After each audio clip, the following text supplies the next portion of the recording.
And we are live. It's America Heals 29. For those of you who've watched my absolute editorial prowess, you'll notice that there were two America Heals 27s. So we just missed the 28th episode. For those of you train spotters out there, nice. keep track of that. But we're in. It's like a free 29. Episode. We put one in the kitty and just got a free one out. Exactly. Hello, there's Des. I thought for a second my video failed, but I guess this one just doesn't have sound. All right, so what do we got going here? We got tornadoes. We got multiple tornadoes from around the world. Oh. Most of them start the same way. You're like, wow, that looks windy. That looks bad. And then, most of them start the same way. You're like, wow, that roofs explode off. Is that Tim doing that? Tim doing the inception? Sorry. I figured it was me again. No, it was my turn. Yeah, most of them start the same. It's windy, and then all of a sudden, all the roofs go by. That one looks like it went over the top of the camera. All right, Jeff, what's the word now that we're using in the Midwest? What's it called? It's microburst. Well, the microburst is one, but it starts with a D. Is it like a DeRoche? The hell's it called? I got to look it up. There's a word. I prefer not to guess. We're in a weird deluge. What are you talking about? No, dude, it's a windstorm. Word. It's a windstorm tornado that's happening. Oh, whoa! Listen, the wind is just howling in that one. I just want to say you shouldn't be standing behind the windows recording this if you ever find yourselves in this situation. It's really not a Can you hear the wind whistling or the pressure whistling? Derecho is the word. Look at that. Any one of those boards could come straight back through that window. Derecho. It's incredible. Derecho. That's a specific type of thunderstorm or something? Yeah, they're super powerful thunderstorms that are like in a circle formation and do a similar amount of damage as a tornado.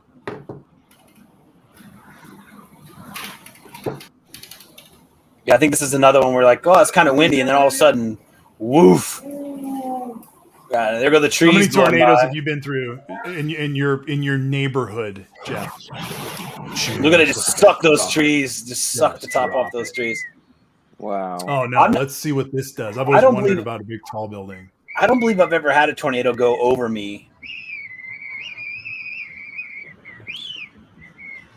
I haven't had one go over me. We've had them when I grew up in Iowa. We would have them in the field.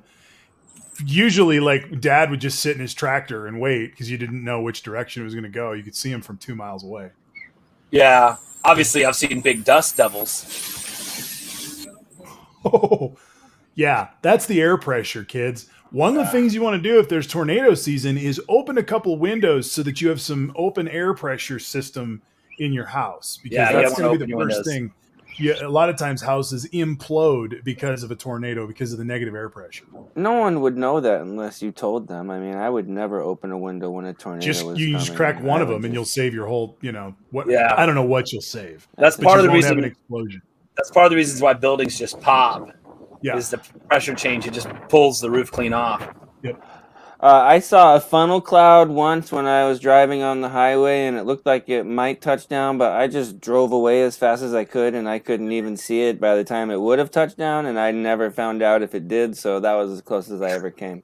Well, that's the only view I ever want to have, matter of fact. If I see one, I'm going as fast as I can in the opposite direction. Later, dude. Later. One night on Periscope, someone said the classic, they were at that huge truck stop on I-80. I believe it's in Iowa. Yeah, look at that. Oh, yeah, at the truck stop on 80. They were in a van, and their husband says, "Here, let's go. We can outrun it." And apparently, they just had it like floored on the highway, trying to do like 60 into the headwind, and they stayed away from it. But just everyone that's not in the Midwest, you don't try and outrun tornadoes. No, you get in a ditch and hide, crawl in a culvert. If you can see it coming, obviously you could turn 90 degrees to it and try and get away from it. But once you don't get away from it, you got to get down. Another place to hide if you're in the middle of absolute nowhere is under a bridge. If there's a bridge that goes across the interstate above you, you can stop under those things. You can actually get out of your car and go sit way up in the concrete. You're supposed to go all the way as far as you can, though, because it creates a wind tunnel. It's actually a very safe place to be. If you can get all the way up against the foundation at the top, you don't want to be like halfway up because the wind will blow you clean out from under the bridge. Well, that'd be just not good. They What say about never under a bridge. Oh, so we're giving bad advice. All right. They is say a never under Brady a bridge. cellar is a Brady cellar? Is that like a real thing? Is that like a thing? A What do they Brady call cellar? one of those emergency cellars? Like, what do they call those emergency outdoor holes your in the bunker, ground with yeah. bunker? Didn't they have Yeah. some name for those Fallout bunkers? shelter. Dude! Oh my gosh. Look Yeah, at that that. stuff's coming through the window. Oh, look it up. That's what you get for standing at the window filming it, dumbass. A bunker, thank you. Thank you, like a bunker. grocery Yeah. store with a bunch of plate glass windows in front of it. Look at this. Oh shit. I'm just trying to make up phrases. Damn it, I tonight. never got that piece of fence secured. Well, there's the table flip flop classic. Textbook table flip flop scenario right I there. was gonna get to putting all my shit away this weekend. I'd love to ask this guy where his car was parked. Yeah. Who's like, I was haha, gonna- Oh my there goes part of the roof. I was Oh gonna my God. move my Mini before the tornado got to town, but I forgot, and now I can't find it. This one shows a building absolutely rip apart. Look at the bottom right of the screen. The whole roof just came off that building. You see that? Wow. Hit the power lines. Blew the electric. Yeah. Mm. Oh my God. Yeah, not good. Oh my God. I don't know why I he went can't believe outside. people are still filming. Yeah, this is outside. You can hear. He must have stuck his hand out the window. I don't know. What a commitment to the craft. Like, wow. Yeah, don't do that, by the way, people. If you're not from the Midwest, you probably haven't seen the holes 2x4s put in curbs. Yeah, exactly. That's don't what wanna I'm be- talking about. You don't want your arm out your window when the tornado comes by. That would be Are a we bad done? idea. Are we done? Yeah, It's like sticking your head out of a moving train. It's just you don't want to Yeah. do that because I was nervous about it. Hello, Nate. When There's so you many- said tornadoes, I was like, I'm not so sure I want to do, just impending violence of weather, but Yeah. I was intrigued. Yeah, I thought you might be. There's some great videos, guys standing next to trains when they come by. There's one. It's obviously in India where they all hang on the train because I guess they don't have enough trains, so they all hang on the outside. And this one guy's standing next to a train station, and a guy comes by at like 5 miles an hour, and he just caresses his face. Just totally goes like jeez. And he's like, he's going just fast enough that there's no way the guy could run him down. I've also seen one where a guy comes by and just slaps the Slaps. crap out I've of seen that one. Yep, I've totally seen I that. think the caress was the best. It's terrible.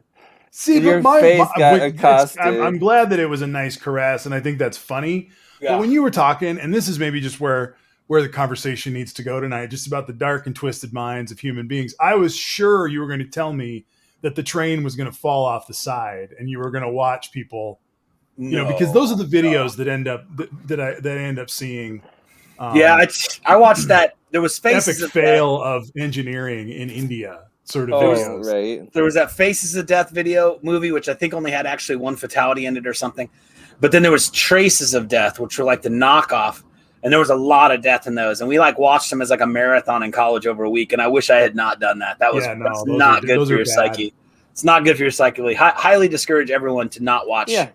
Although I movies have to of say people that dying. one of the reasons that I was attracted to TikTok was watching people having bad days on skateboards or on roller skates or The prank that's all good reels fun. are, That's all good fun. Yeah, I agree. That's how Steve-O and Jackass, that's how they got started. They were all skateboard videos. Bam and everybody, they were all skateboarders, and they did like stunt videos, and then it turned into Jackass. Well, because there's so many videos out there, and there are so many slow moving sort of roller skating accidents that people can see coming, and they're screaming as it's happening. It's beautiful humor. The ones that blow my mind. What's with the guys that they'll it's always guys. I mean, I just think because only guys are dumb enough to do this. But they'll all be on inline skates, and they'll jump off what looks like 2 stories worth of concrete stairs outside. They land on the bottom, their legs just kind of go apart for a second, and then they just skate away. It's like, you still fell 2 stories. I mean, I don't understand how you just skate away. Like, congratulations, missing all the stairs and staying on your skates, but how did your legs not just explode when you hit the bottom? Those that don't make any sense to me. I mean, a bike, you got a little extra something, you know, your feet are statically on the bike tires take some impact. One tire hits first. There's some things taking the physics, but like inline skates or a skateboard, there's no physics there to absorb that fall. I mean, you fell 2 stories. I mean, it just blows my mind. It's like I just jumped off a 2-story building for the fun of it. Yeah. Yeah. So we were talking a little bit on the show. We can go a lot of directions, and this is our last time on Periscope, but we are going to be back on Thursday night on Twitter Live. We're not leaving Periscope. Periscope's leaving us. And so we're going to go to Twitter Live. If we see that there's not a lot of traffic through Twitter Live over the next couple of shows, which we're just going to do our thing. Hopefully you guys can find us. I know our audience can help promote where we're going to be, all that good stuff. It's right in the name up here, @heels_America. Please like us or follow us on Twitter, and then you'll see when we're on.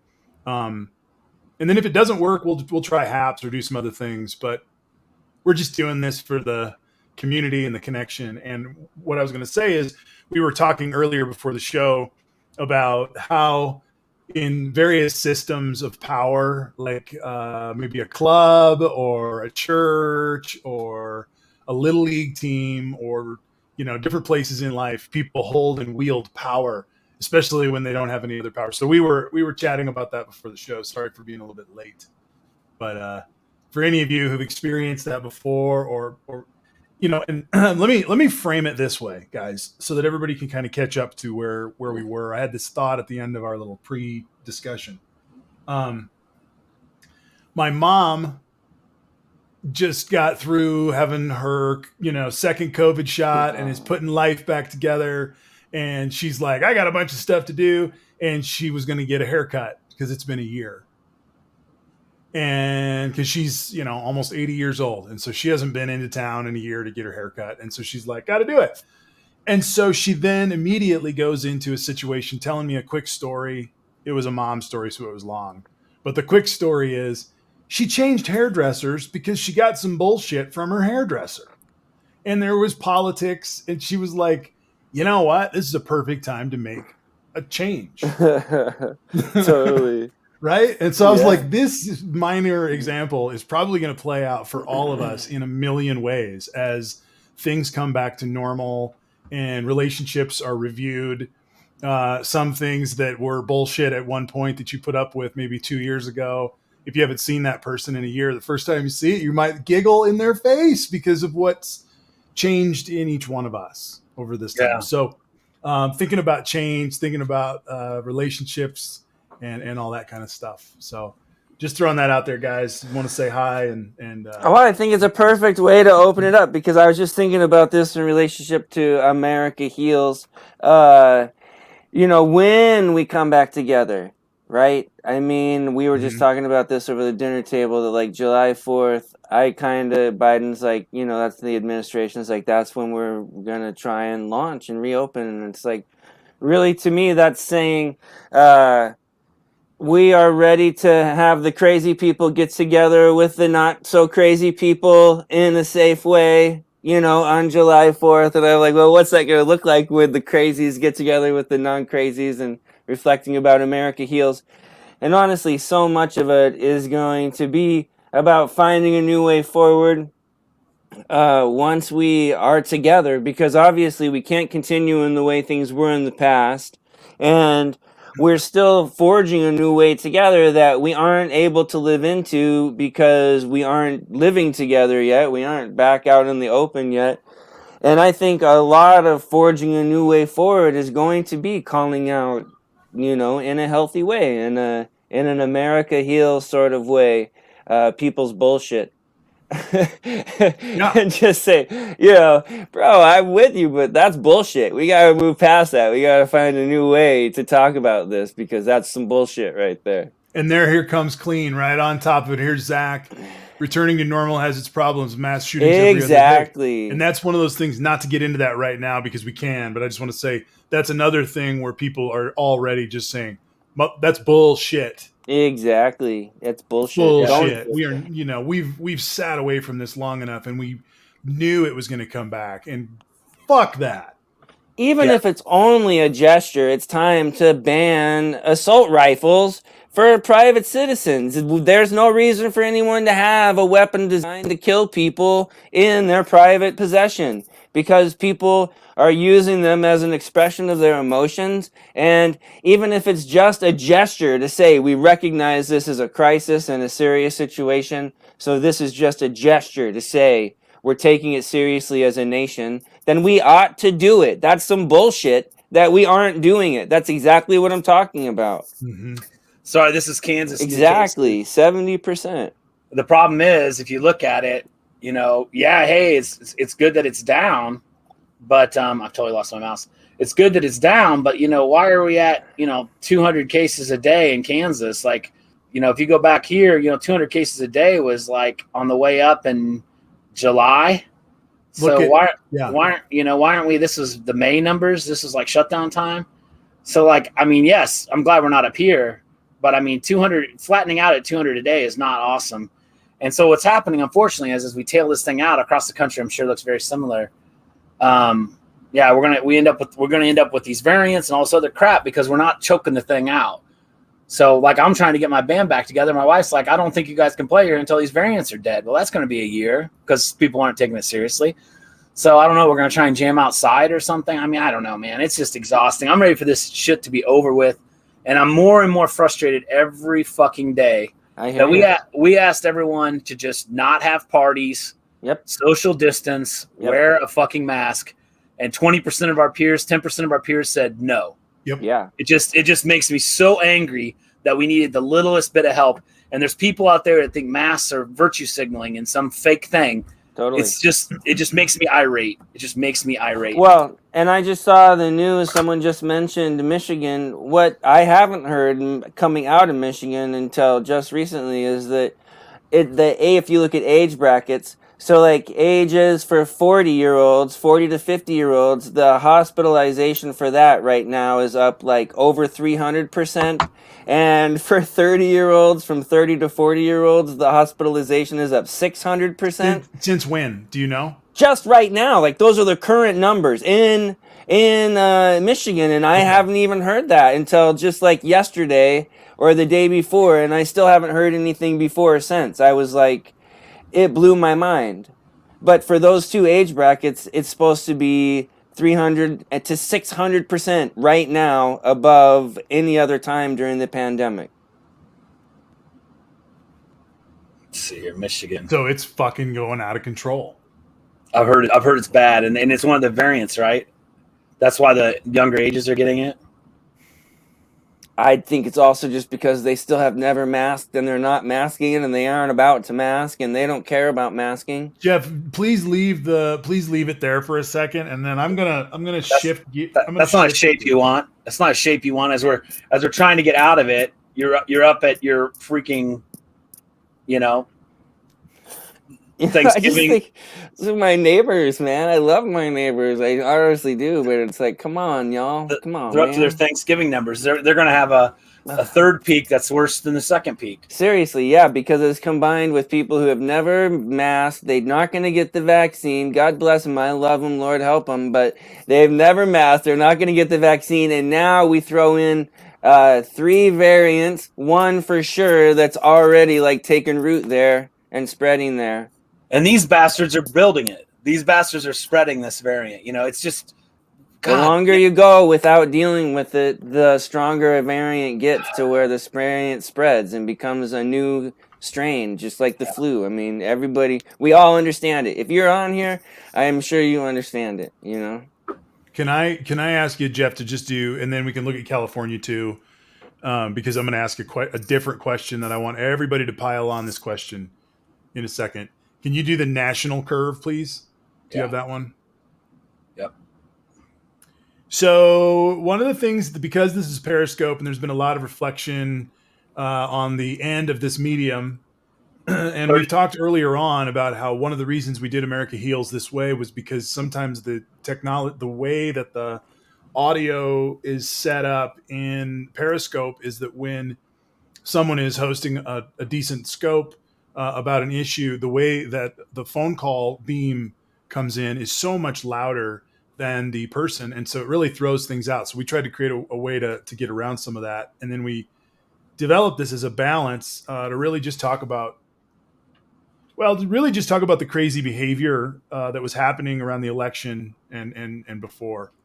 And so I want to think about Periscope in this last year, where many of us at the beginning of the year, last year, on the left and on the right, were arguing about candidates for president. We were arguing about the impeachment. We were thinking about things like that. COVID-19 then comes in on the scene, and we were put to the test as a people.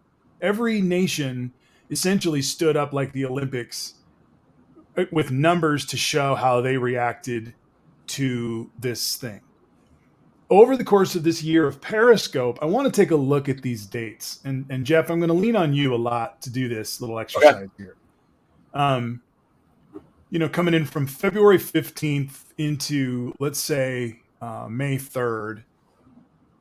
Okay, February 15th was 0. To May 3rd, I managed to get it by accident and then dropped off of it. Let's see. So when in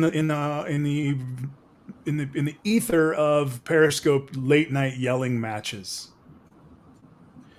by the time you get to May 3rd, were we already at? Okay, where were we at in terms of the deniers? Where were we at in terms of mask usage and that becoming something to fight about? Where were we at in terms of closure? And our behavior as a nation really followed. Periscope was such a great example of watching how crazy the debate was getting, because it's just a fringe. I recorded that pandemic doctors thing. I watched about the first 20 minutes of it. It looks like it's going to be really good. I think May 3rd, we were talking, I think that was lockdown era, wasn't it? May 3rd was when we started some of our lockdowns. We were in it. We were coming out of it. 1.2 million cases. May 5th, we would have had about exactly 74,000 deaths. So I think this was the point where we were supposed to be peaking the curve, right? We were supposed to be, this was sort of the time we were supposed to be hitting the top of Trump's 100,000 dead. That's total, obviously. The reason I want to stop the traffic there, and the reason I'm slowing us down a little bit, is because behavior changes happened after Memorial Day. Because George Floyd was killed the night of Memorial Day weekend and Memorial Day night. And from that point on, the summer took a dark turn, and we saw extra negative behavior patterns occurring that then got into people choosing to, cops versus BLM. We had that whole thing going on. We had property owners versus protesters' rights, all that going on. We had all of the things with the protesting going on. Plus, masks then became a symbol during that time at a new level. And so I guess where I want to go with this is to look at the behavior curve of racism, Trumpism, fascism that follows the flare-ups of the national curves. People have, in a lot of cases and in a lot of parts of this country, utilized the non-mask as a symbol of their freedom. It's like having the ability to go and take a dump in the city well. And I suppose in the morning you could run over and do it until you got caught doing it or there was any ramifications. But that's terrible. Oh, disgusting. Is that not what happens when someone purposefully goes into a place flouting the no mask policy? That's what's happened in this country. We have a group of people who have decided that it's their freedom to act in their own self-interest over public health interest. And their arrogance is killing them. I mean, they're making an unintelligent health decision because of their faith in, I guess, Donald Trump. It's just mind-boggling how much people have followed, how much people have just demanded that reality align with their beliefs. That so much that they won't do something as simple as a mask to help cut down the viral spread of something. It's just absolutely disgusting. I mean, these Trumpers have really proven they are the least reliable members of our society. If we were all growing victory gardens, they'd be breaking into your garden to steal your shit. That's what these people. That's who these people are. Or spraying your stuff with weed killer. Right. Something. They would find a way to fuck it up. They are It's- not to be trusted. I was thinking maybe it's like people refusing to wear a seatbelt. It's like, it's for your safety, so you're supposed to do it. But then I'm like, yeah, you're right. That doesn't really jeopardize the safety of others. So it's more like driving drunk without your seatbelt on. It's more like being the when guy not who wearing a mask. Dude, You it's more might like not being kill the somebody, guy- but you might definitely kill somebody. It's like being the guy who's got a really bad case of head lice and crabs who hangs out at the library. Yeah. Or the hat store. He's Or trying the on underwear hat- store. He's trying on underwear. He's trying on underwear at Target. That's what it is. There's a reason why underwear is packed in sealed bags and folded cardboard containers, so you can't try it on. FYI. I love you guys. Trying to I make an love you analogy guys. that fits. They're my they're God. proud. They're proud that they're not wearing masks. Yep. They're doing the wrong thing pridefully. It's really disgusting. I got an argument with my brother-in-law and sister on Facebook. I'm not talking to my brother-in-law at the moment because he decided to personally attack me, because Fun. she's like, I don't care what kind of vaccine you got. I'll either get it or I won't. And I'm like, you should definitely get it. And then it just devolved in this big argument. One lady was arguing with me, had a picture that says Trump 2020 make liberals cry again. So I pointed out that was that she was a bigot, and that didn't go over very well.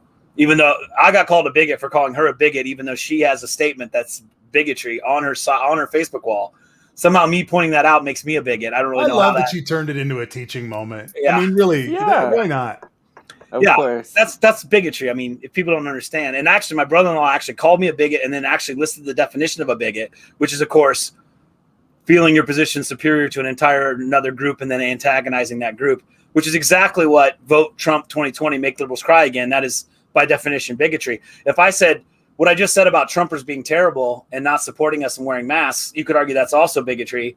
However, that would actually be probably an argument for bigotry. However, that bigotry is based on the idea that there's literally a whole group of people choosing not to work with us to fight a virus. I mean, that's the kind of bigotry I can stand behind. If you're the guy on that Titanic complaining about the sinking feeling, you suck. We don't need your help right now. Right. Well, okay, so the wheels, I'm just going to go all the way with this for real quick because the wheels have completely fallen off. I mean, we've known this for a long time, but literally Tucker Carlson the other night on his show has a guy on there and they're convinced and make convincing solidifying arguments about the fact that, well, of course the Republicans will put a real fascist up for president within the next 10 to 20 years. There isn't even enough cognitive resistance over there. So Yeah. we have named in this show, and I've taken some heat for it, but I still think it's the right way to talk about it. We've named in this show that modern day Republicans who are currently Republican and Trump type folk hate the United States government. Yeah. They don't want it. They don't want to listen to it. They don't want to be governed by it. And though they may call themselves patriots, though they may wave the flag and say that they support the troops, they don't. And they've shown that in the sense that they can say that they want to support the police, yet there are dead police that they just won't even recognize in their propaganda over these last weeks. Yeah. It's as if the January 6th didn't count. Yeah. And that is a very dangerous precedent to set. Yeah, it is.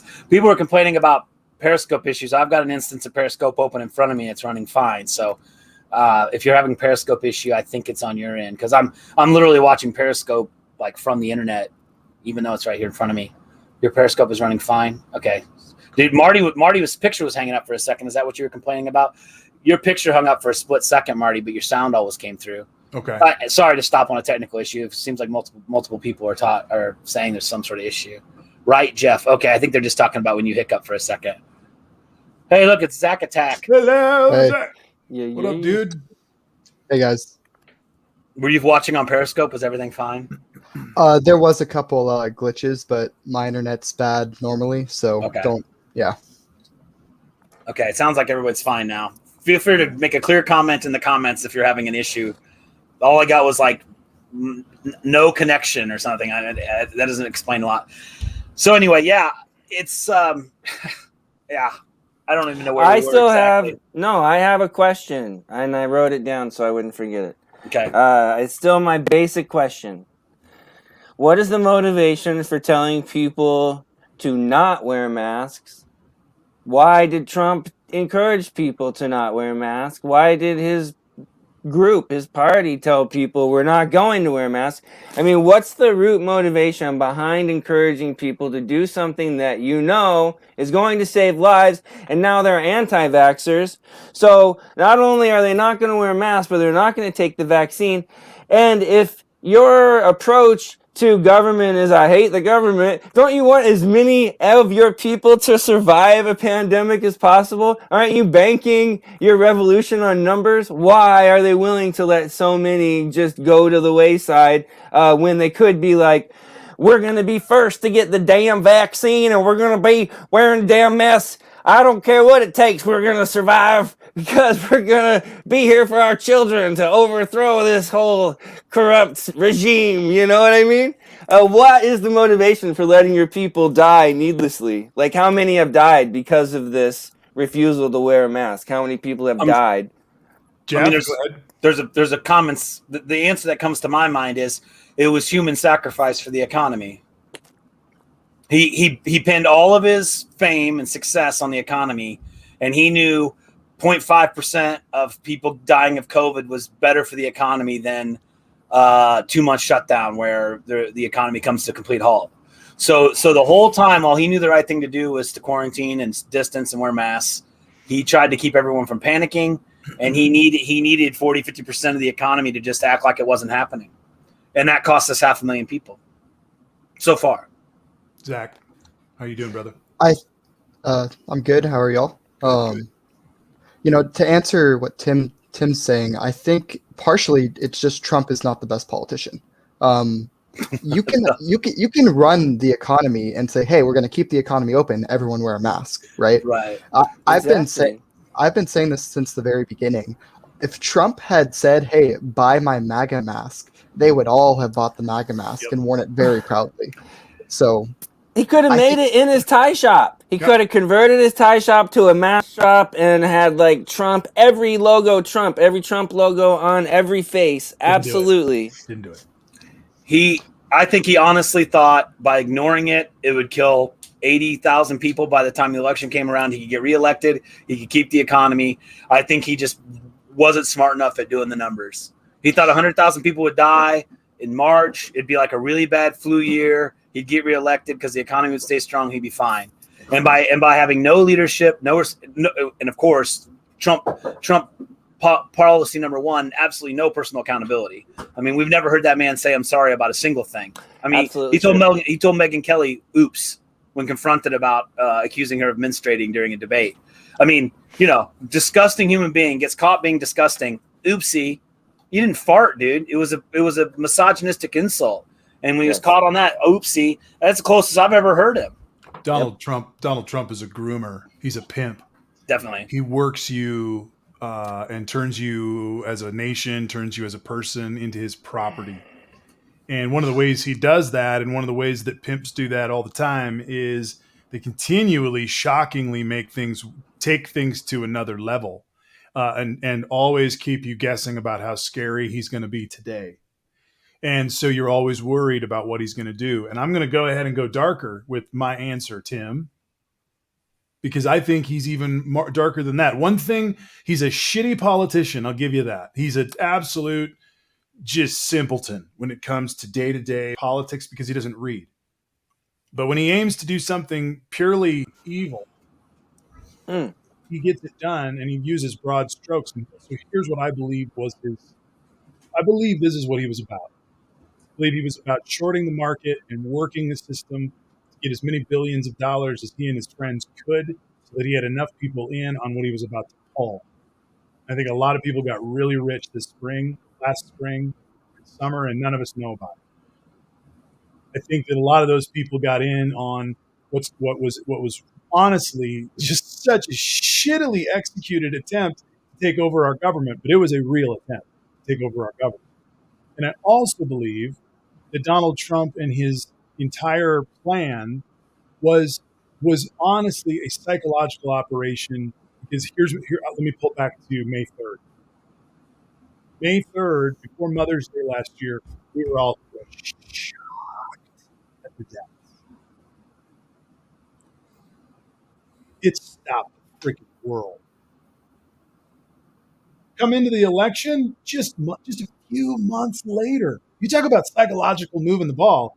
We're just a bunch of calloused assholes with 500,000 people dead. It's more than all the soldiers from World War I, World War II, in Vietnam, and the Iraq wars combined. And we've lost them in a year. And we're not shocked anymore. And to me, that's what Donald Trump did. We're not shocked. We were horrified on January 6th, and now we can't even have the fucking gumption to put a real commission together to look into it. We're a month away, a month and a half away, 2 months away. What the fuck is happening to our social order? That's what Donald Trump has done. And his minions are continuing to do when we let them get by with not calling out what we know they're doing. That's the end of my little sermon, but there's a reason that the title of the report was like 10 days ago now, said something that in the title of the report, the science behind the Russian psych op, around COVID. Like, there's science to it.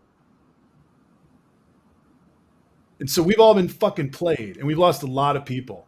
Yep. And when some of these folks are like, oh, well, old people die, ask those same people if they have life insurance. And then ask them why.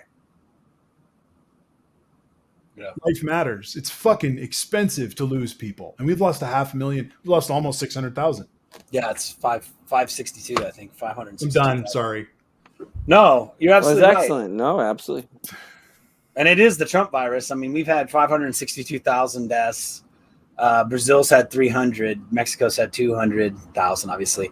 India 161. UK 126. I mean, we've blown everybody out of the water.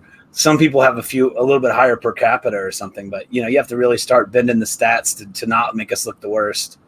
And sorry, Crooked Muse. Oh, I didn't know that, Eleanor. When was that? That must have been before I met you. If you guys don't know Eleanor, she's a really good scoper. Yeah, it's ridiculous. I mean, somehow we always end up back here, but it's just sort of like, what else? Yeah, what more of a mountain of his, failure is there than this whole COVID situation? And then, I had the chart up. I don't think we really stopped to talk about it, but we're 10 grand higher a day in new cases than we were. You want me to put it out here? This is the whole world. This is the whole world. Sorry, I should have hit US. 1 second. I got to go back down. This is not the most easy to navigate site. I've been using it the whole time though, so I like it because I've been consistent. So here's USA. We didn't talk about it before I navigated away, but the new cases, total deaths. Unfortunately, new cases. Here we are, the 7-day moving average, and we're at about 56,000. The flat spot last summer was 43,000. So we're running along at 50,000 cases a day. How are we ever going to get back to normal when we're plateauing at 50,000 new cases a day? And we're now fighting, saying we got, systems are re-engaging, going, we got to get back to it, man. Yeah. Texas is like, no more masks. Does this seem like the time? Does this seem like the time you should get rid of masks? Kansas, the state legislature is looking to push so that the governor can't extend her mask mandate. So the Republicans, the pro-COVID Republicans, are trying to help COVID at this time in history. Why? It's just fucking masks. We just need you to wear a fucking mask. And get vaccinated. We have the shit you need. Get it and use it. That's all I'm saying. It's just mind-boggling to me. Why the Republicans are pro-COVID. Ace wants to know what's the deaths. Ace wants to know what's the deaths. What's the deaths chart look like? Yep. This is deaths. So 7-day moving average. We're at 1,000 a day, and we were at 700 a day. 1,000 a day August 12th, and it staggered down to 719. That's a 7-day moving average. Did you guys Where know? were we May 3rd? May 3rd? 1,947 a day, which was, that sort of level was approximately March 2nd. Another thing though, So- with the vaccines, even if we continue to see a plateau in the case numbers, we're going to see a drop in the deaths, because what the vaccines do is, even if you get it, you're less likely to die, and less people will have it, so our hospitals won't be as overcrowded. Plus, the population centers generally are much more pro-vaccine than some of the more rural Republican areas. So I think there is some hope here, right? Oh, I think there's hope too. We just There's got to always hope. recognize that we've had to fight this thing the hard way. I don't think it's clear that every vaccine is effective against the variants either. Right. We Not- don't So Not all the variants. we know J&J is. Okay. Well, I didn't get J&J. And the problem is any variant that does get around the side of the vaccine, that'll just, you know what I mean?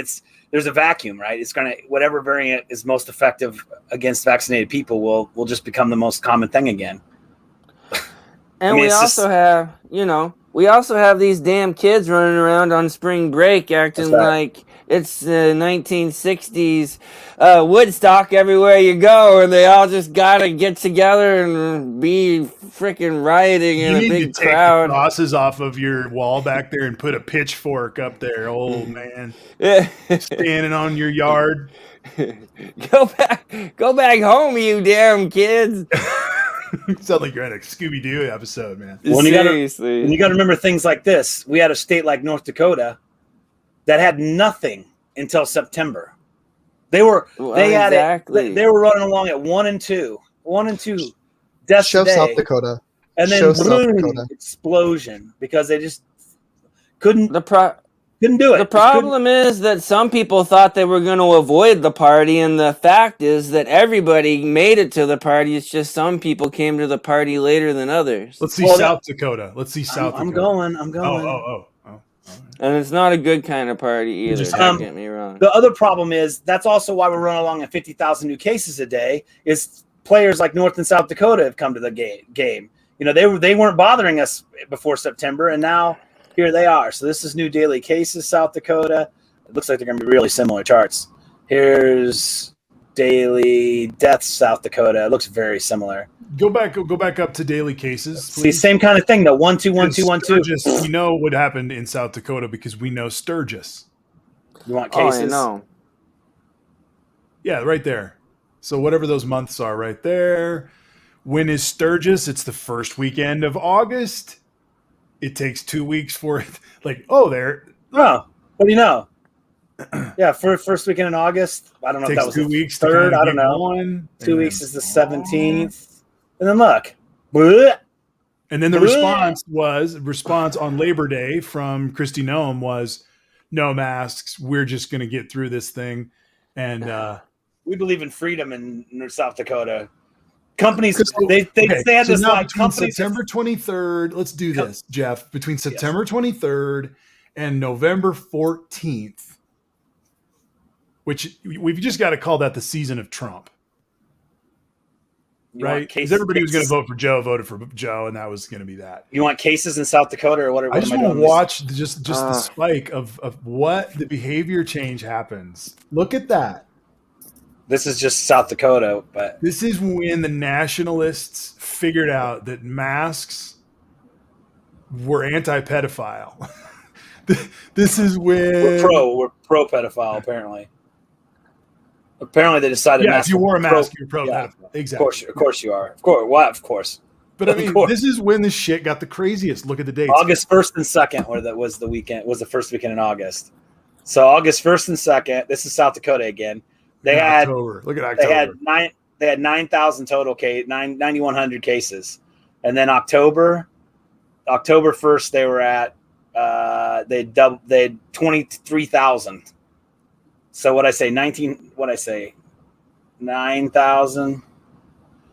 9,000 to 22,000.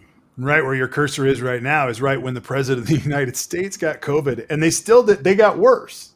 Yeah, no, yeah. They put on another 10,000 by October, another 10,000 by November. I mean, this is the steep part of the curve, right? And now they're rocking out here at 117,000 cases. So after Sturgis, they went from 9,000 to 117,000 cases. And if you ever been to North or South Dakota, the reason I find this just so disgusting is the biggest town in North Dakota is Fargo. And when you drive by Fargo, I mean, this will be mind-blowing for someone like Zach, who's been around some of the biggest cities in our country. Fargo literally has 2 interstates that cross in it, and there's probably 4 exits on each interstate. I mean, Fargo's down 650 miles. What? In like 600 miles across the state or whatever. Oh, right. But I mean, Fargo has no buildings over 3 stories tall. I mean, in my mind, I mean, maybe it has one building that's 5 stories or something. I mean, and that's where like half the population of North Dakota lives is in Fargo. In other words, it's extremely low density population state. And for them to be one of the worst states per capita in deaths is just completely unacceptable. I mean, in my hometown, New York Iowa, City was a perfect storm. New York City was a perfect storm. Everyone's on top of each other. You can only do so much social distancing. It's going to spread. LA, same thing. But North Dakota, everyone owns land. I bet the average North Dakotan owns, 50 acres. I mean, it's just ridiculous. But so it's behavior changes that didn't occur, and there's nobody even out there to encounter except in my rural hometown of Iowa, where the super spreader place was, and people never stopped going to the convenience store, where they went every day to get a coffee and their donut, and because some of the guys that are out living by themselves in the middle of nowhere don't cook. That's their food. And they drive into town twice a day to get that. And literally, it just spread like wildfire. There's nobody in those towns. North Dakota population density is 11 people per square mile. They rank 47th. 11 people per square mile. That's literally less than I said. That's more than 50 acres per person.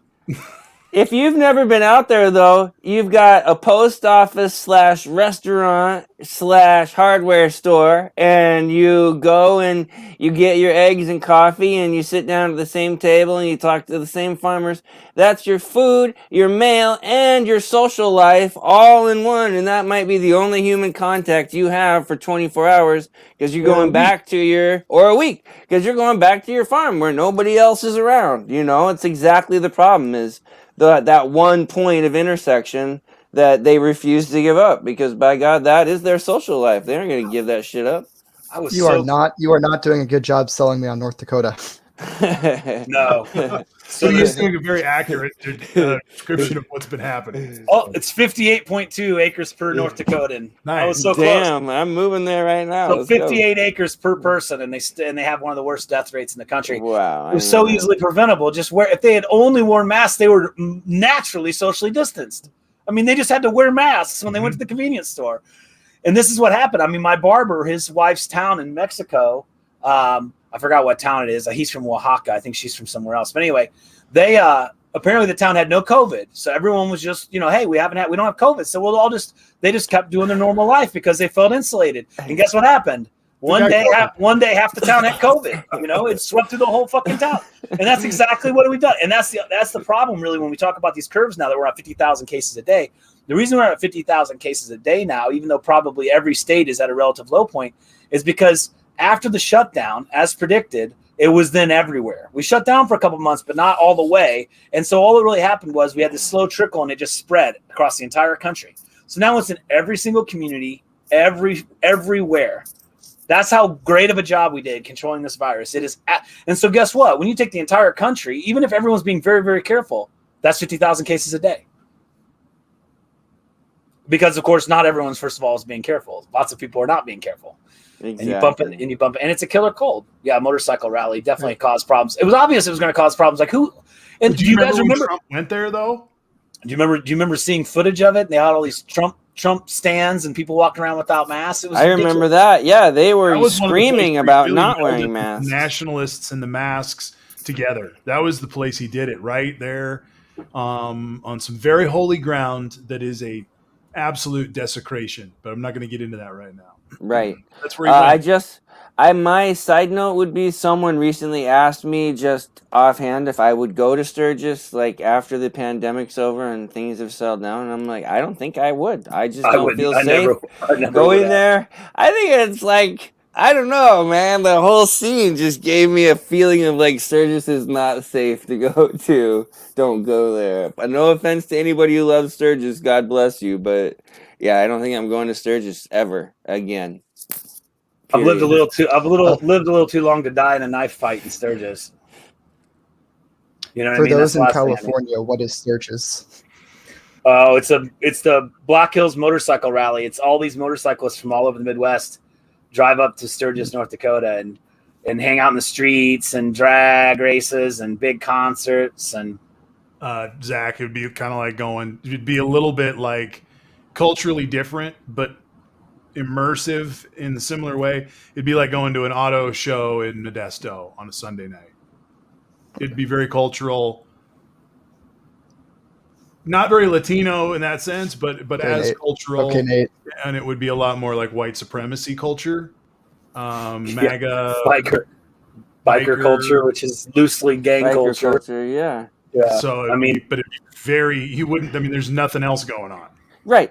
It's so remote that it's where all the bikers could go and just be bikers and no one would bother them and they could do whatever they wanted. It used to be all about motorcycles and motorcycle shows, and riding your motorcycle in South Dakota is got to be freaking awesome because it's beautiful. But then it became, gang affiliated, and then it became Trump affiliated because he went there, and that'll never change again because you've got a situation in South Dakota. We haven't talked about this. Let's talk about it, man. Since this election, we have in South Dakota a Secretary of State who hit a person with his car, had the person's property of some sort and whatever DNA found tested inside of his cart, yet called in and said the next day that he might have hit someone or hit an animal. And they've cleared him. They found out that he absolutely hit the person and killed him, and that he was probably drunk, but didn't test that night. This is South Dakota. So if you are on the right side in South Dakota, if you're on the bully side, it's a great place to live. But if you're a regular person, it's kind of like living in a land of terrorists. I think that explains why every politician who's still on the Republican side that supports Trump still supports Trump. They're just like, we're going to support the bully because the bully, keeps us safe and in power. Mm-hmm. So that's one picture of Sturgis. They line up all the bikes downtown. For the win. Here it is. Yeah. Oh my God, that's so true.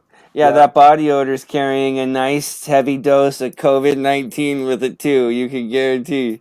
You bet, heavy. I'm sure the average ratio at any of these functions is probably 9 guys to every 1 girl, and that girl's a biker mama, a backseat Harley rider, objectified, yeah, sun scorched, And don't get me wrong. I mean, I've known people that are gone. I mean, it's not all crazy people, but I would assume under COVID, the crazy people ratio went up dramatically. And then guess what? So people drive all the way across the country. I mean, there are definitely people that probably go to both the Daytona Bike Week and Sturgis. Like, people drive all the way across the country to these things. I mean, definitely from 3 and 4 states away, definitely from Wichita, people drive to Sturgis. And so they all go up there. They all hang out in bars together without their masks, hang out for a week more or less, and then come back. And so it's just all it takes is that one person from a place that has it, and they all go up there, they all commune, and they come down. And it created a surge of cases all across the Midwest, as you would expect. I mean, obviously it did that.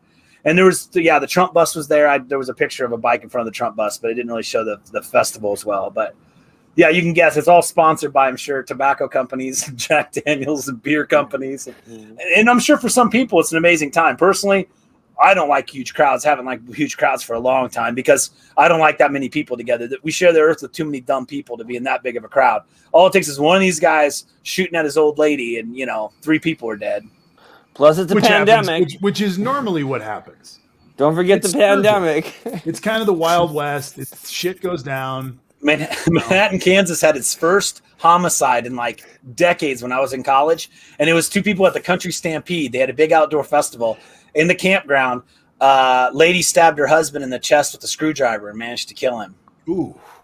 A Country Stampede. You think of country fans as being salt of the earth good people. I think there's a third person part of that story. Unfortunately, ironically, there was also the only park ranger in Kansas history to die on duty. He wrecked his four-wheeler at Country Stampede and died. So the Country Stampede has been horrible for Kansas. That is not brought to you by the... Yeah, not brought to you by the Country Stampede. Do not go to the Country Stampede in Manhattan, Kansas. I would highly recommend against it. It's a very deadly event. But the fact that people went to this thing during the pandemic, and it's all this too, Zach. Like they go to bars, they go to concerts. It's all about being a festival. It's not just like a big cruise around on Harley's event. It's go downtown, drink with your buddies. Anyway, but it's now been branded as Trump. That's a key piece. Like this is an old festival. It's been going on a long time. And from now on, how can it ever be anything but this? Yeah, it's like a MAGA stronghold now. I'm sure, there's a possibility this guy pictured came in, rode through town, waved at all the Harleys, and drove back home. I mean, there's a chance some people just touched and go. They just wanted to go there and just to see it, and they left. I mean, there's probably some, but the majority didn't do that, and they brought back COVID to all of our communities. Same thing as spring break, like we were saying. That's exactly what I was saying about spring break. Yeah, I may sound like an old man, but that's a super spreader event, legit. I mean, all those people are going back all over the country. Even if the kiddos get sick, they're going back to mom and dad's house, and probably boom, asymptomatic. There you go. Probably asymptomatic. There you go. It's the worst possible combination. Asymptomatic teens all over the country. Go ahead, Zach. So I'm on spring break this week right now. And you look like it, dude. I can see the undies hanging off your lamp back. Yeah, you're so relaxed. You're like, hey, Marty! This is me, totally relaxed. Zach has a girlfriend, so that was an inappropriate joke. I apologize, Zach. No, you're good. You're good. I mean, there might be undies back there, but they wouldn't be from my party. No, they're just Zach's. They're just his undies. But my college gave out like an official advisory saying, "Do not go on spring break. Like, don't go anywhere." So, like it's real. Illinois gave out that advisory, and none of our neighbors followed that shit. Every single one of them packed up, and they flew home, and school starts tomorrow. They're going back full-time. The day after spring break, there is when they're going to launch full-time school again. All day, full-time every day. Super spreader. We're back, and we're just going to... Jimmy, are you feeling okay? I'm fine, I swear, I'm fine. Did you monitor yourself in the morning? Oh yeah. Did you go anywhere over spring break, Jimmy? No. Nice tan you got, Jimmy. Nice tan you got, bro. In the cloudy week we had here in Illinois. Mom said not to say, just said no. Mom said say no. So no. Nope. Didn't go to Disney World. These hickeys are from a vacuum. I got the vacuum. Fuck yeah. Vacuum hickeys. I mean, that's a spring break thing to do. It's like a partial tattoo. Tattoo to the reputation for sure. I had an ad playing. If you wonder why suddenly I look like I was possessed by a demon. Suddenly there's an ad. Pretty excited about for steam cleaning. I'm like, what the heck? Oh, hickeys, yeah. Vacuum hickeys. You got really going with vacuum. There's like a Stanley Steamer commercial pops on. I'm like, holy shit. Vacuum hickeys. He's like trying to find. Yeah, no, I can see it now. Oh, like you guys haven't made an excuse for a black eye or a hickey. No, but I just haven't seen the Go video to work. Yet. I was playing football. I didn't get in a fist fight, boss. No, I was playing football. Got elbowed in the eye. No, whenever I had a black guy, I was proud to tell him when I got in a fist fight. I'm like, this is from a fist fight. I'm a pastor, so if I ever got into a fist fight, that was big shit, man. I got instant street cred right there. This is not from an accident. This is not from football. I punched somebody. Shit went sideways, and that's life. It was fist hugs. It was fist hugs. That's right. Oh, it was good. Okay, well, I think we pounded COVID for the month. Seriously. Feels good Except to laugh it's not about the it. COVID, man. It's No, back. it's about cooperation. It's back It's about to the people. small town, or not even small town. It's about small to medium-sized systems and how decisions are made. And so, Yeah. right back to Zach's point, someone in your school, at least who was in charge of the propaganda machine of it, had their shit together. We're facing an entire wing of our population politically that are just not there. They're just not. They're not going to be part of the solution. They're not going to listen. They're not able to learn. I'm not sure what it is, but we've created this fold, this pocket where their behavior is, I mean, maybe it's just part of America. We just build bubbles around everything. We all live in our bubbles, but there's no questioning it in this world now. So I have a question for all of you. How do you get the people who are unwilling to take the vaccine to take the vaccine? Like what policies do you put in place to make life hard if you don't have a vaccine? We talked. I mentioned over the last few weeks. You can make, for example, Joe Biden made masks required on all government regulated transportation, right? Which is planes, trains, anything that's government subsidized. So obviously, you could just say you can't fly unless you've been vaccinated. That would be one way to do it. You can't ride any public transportation unless you've been vaccinated. You can't renew your driver's license unless you've been vaccinated. I mean, there would be ways to do it. You can obviously make all students be vaccinated because we already do that. So you can make all students required to be vaccinated. Good point. Those things. But what's interesting is I think in every state besides California, the tax credit, maybe the next stimulus requires you be vaccinated. Zach, go ahead.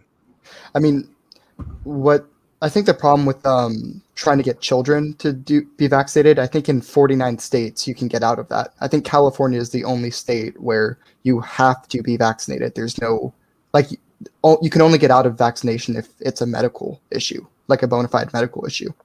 So there's a lot of states with loopholes.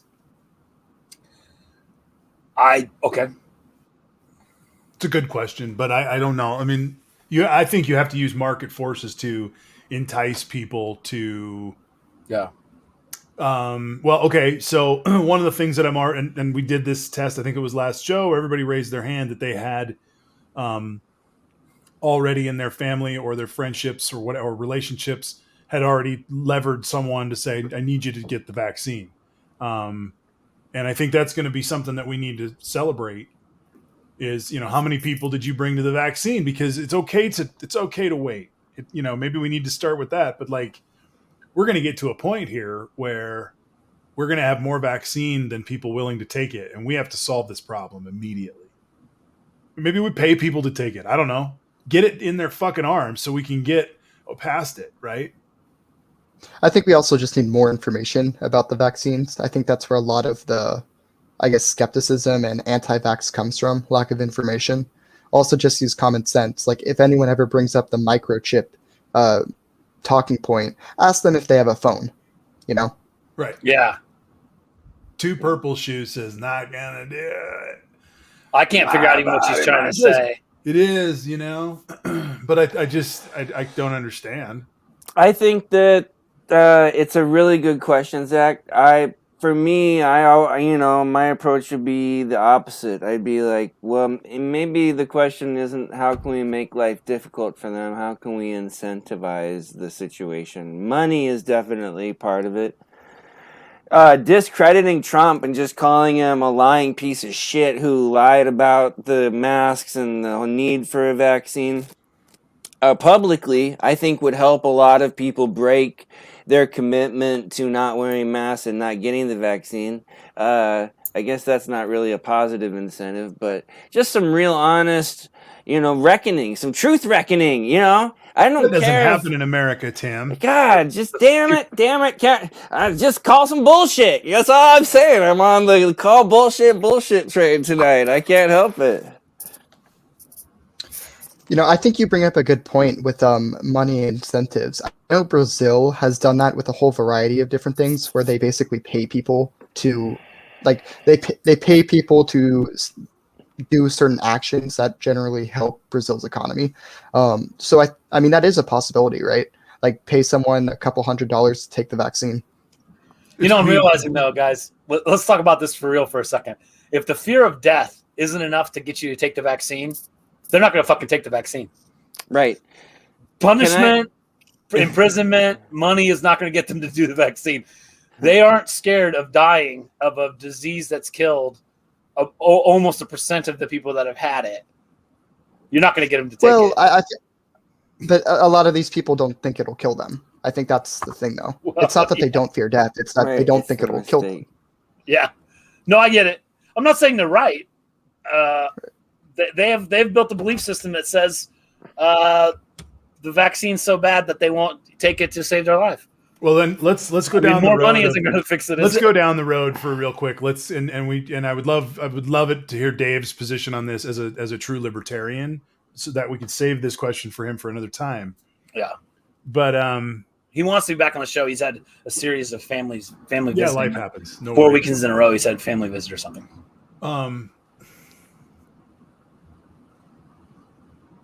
Okay.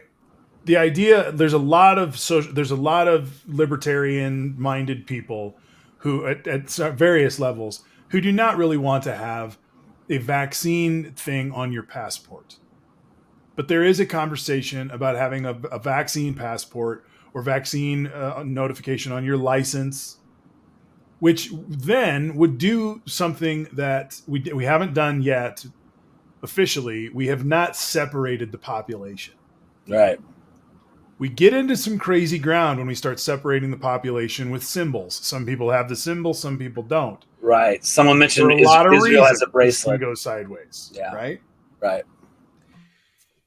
But without having a line in the sand that differentiates those of us who have received the vaccine and could go to Disneyland in August. Like to go to Disneyland in August.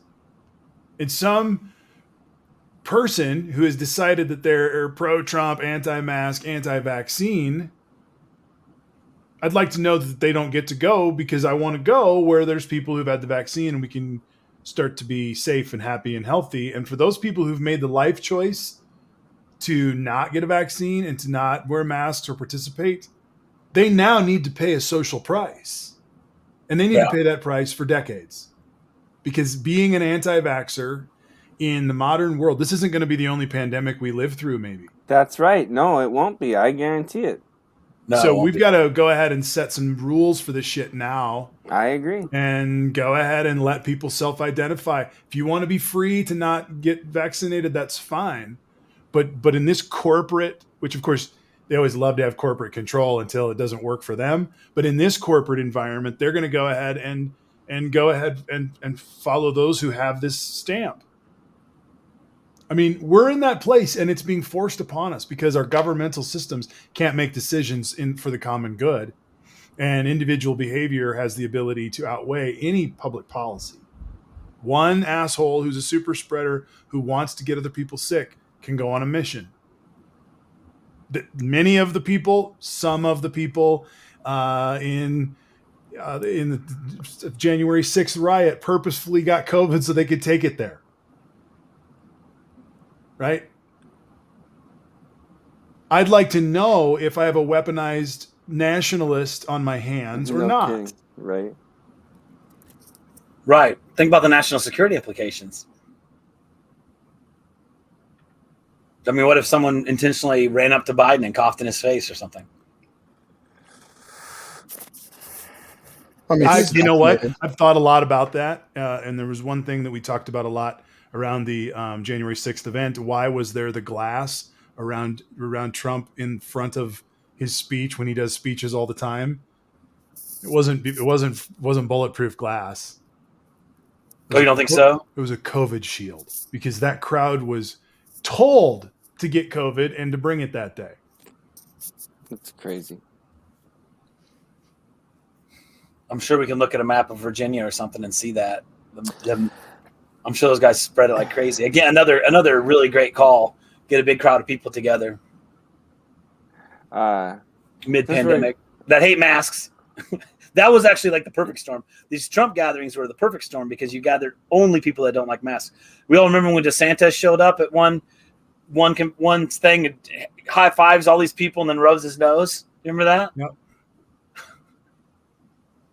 Sorry to go down that road, Zach. We were dealing with this. We were trying to diverge concept, but I don't know how else to answer the question other than to really talk about the passport or identification. No, I think that's that's an important aspect of the conversation. And I don't want to have to do that. I'm a libertarian on that. I think that's terrible because it's one of the ways that they utilize propaganda to identify Jews during the Holocaust. They're like, well, wear this star. So whenever a government starts doing that, that's bad news. Mm-hmm. But I'm sorry, I cut you off again. No, I mean, I actually do kind of tend to agree with you on like the wristband example that was in the comments. That does feel too far for me. I don't want to have to walk around with that identification. But on the same note, I think if you have to have a card and if private businesses say, hey, show me this card, you can come in. If you don't have the card, don't come in. I mean, that is private. That's a private business has the right to do that. So, I mean, I think there's various levels to it, but, this is part of a conversation where 10 to 20% of America will not get the vaccine, even if it's available to them. And so we need to have this conversation. And Tango is making several statements.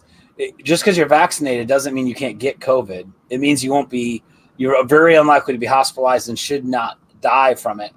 But keep in mind that we have really no idea what the long-term effects of COVID will even be.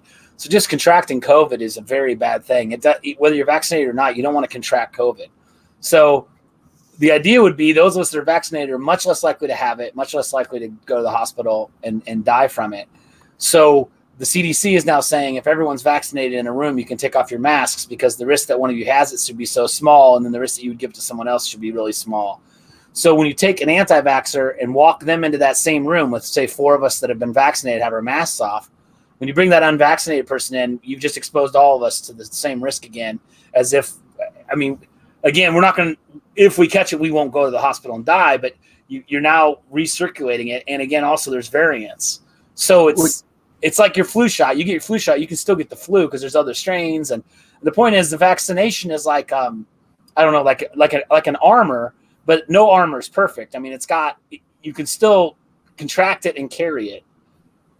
Just because you have the vaccine doesn't make you invulnerable. I think that masks have a strong potential to become part of our culture, similar to how it kind of works in Asia. I really do think that the way like Asian streetwear works, where there often is like a mask component, you might see that in America, and wearing a mask might become the fashionable, trendy thing going forward.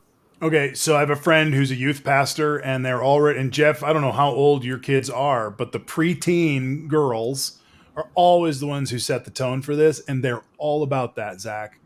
The young girls that are like in 3rd to 5th grade, they're all about it. They're like, look at my mask that matches my shoes or whatever. And those are always the cutting edge of a lot of fashion, are those age girls. Yeah. So just throwing that out there. I've already heard people talking about that. That's coming. That's happening. Young girls are already loving it as a accessory, and that masks are here to stay for them. And that's how you change culture. I gave my service, my dealership. I take my car to the dealership because it's under warranty and it's just simpler than trying to go somewhere else. I gave them 2 stars out of 5, and I stated the reason as employees weren't consistently wearing their masks. The service manager was not wearing a mask. Several people had their masks under their chin.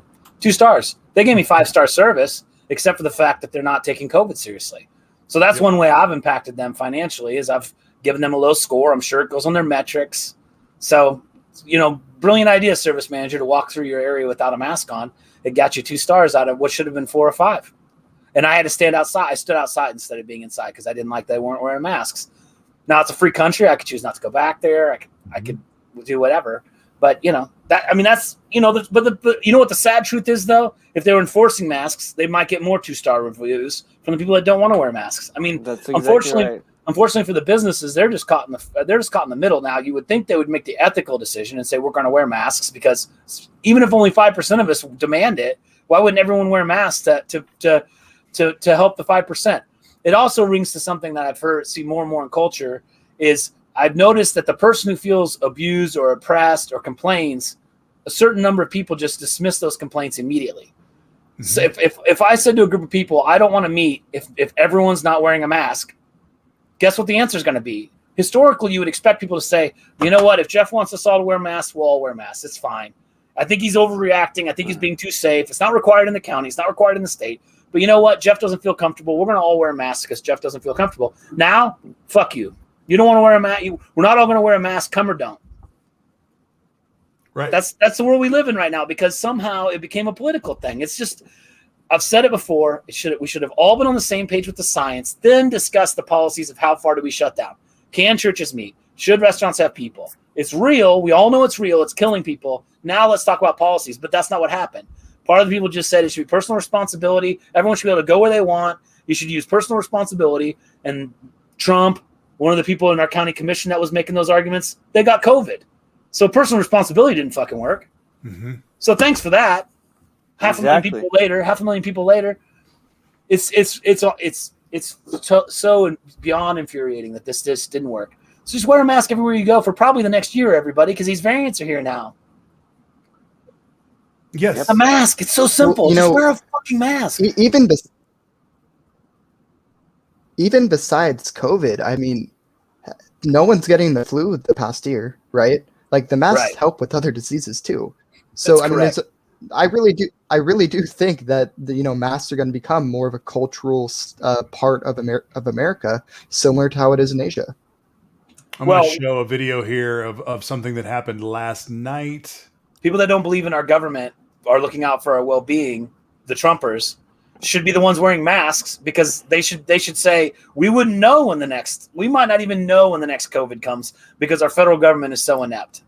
That's what the anti-vaxxers should be saying. I'm wearing a mask forever because I don't think we had the proper information about COVID the whole time. That is right. That's exactly what I'm saying. If you don't trust the government, wear a mask because you don't trust the government. Don't refuse to wear a mask because you don't trust the government. Like what happened to the classic bunker nut job who used to always have a gas mask in his backpack, and anytime he got into an iffy situation, he'd pull it out and strap it on his face, and everybody, look at that crazy guy with that gas mask on. Now that guy isn't ashamed to wear his gas mask. Oh, concert with 5,000 people. This was last night. Where? In Barcelona, Spain. Everyone tested negative to come in. Wow. They have obviously a mask mandate that people are respectful in doing, but look how close they are.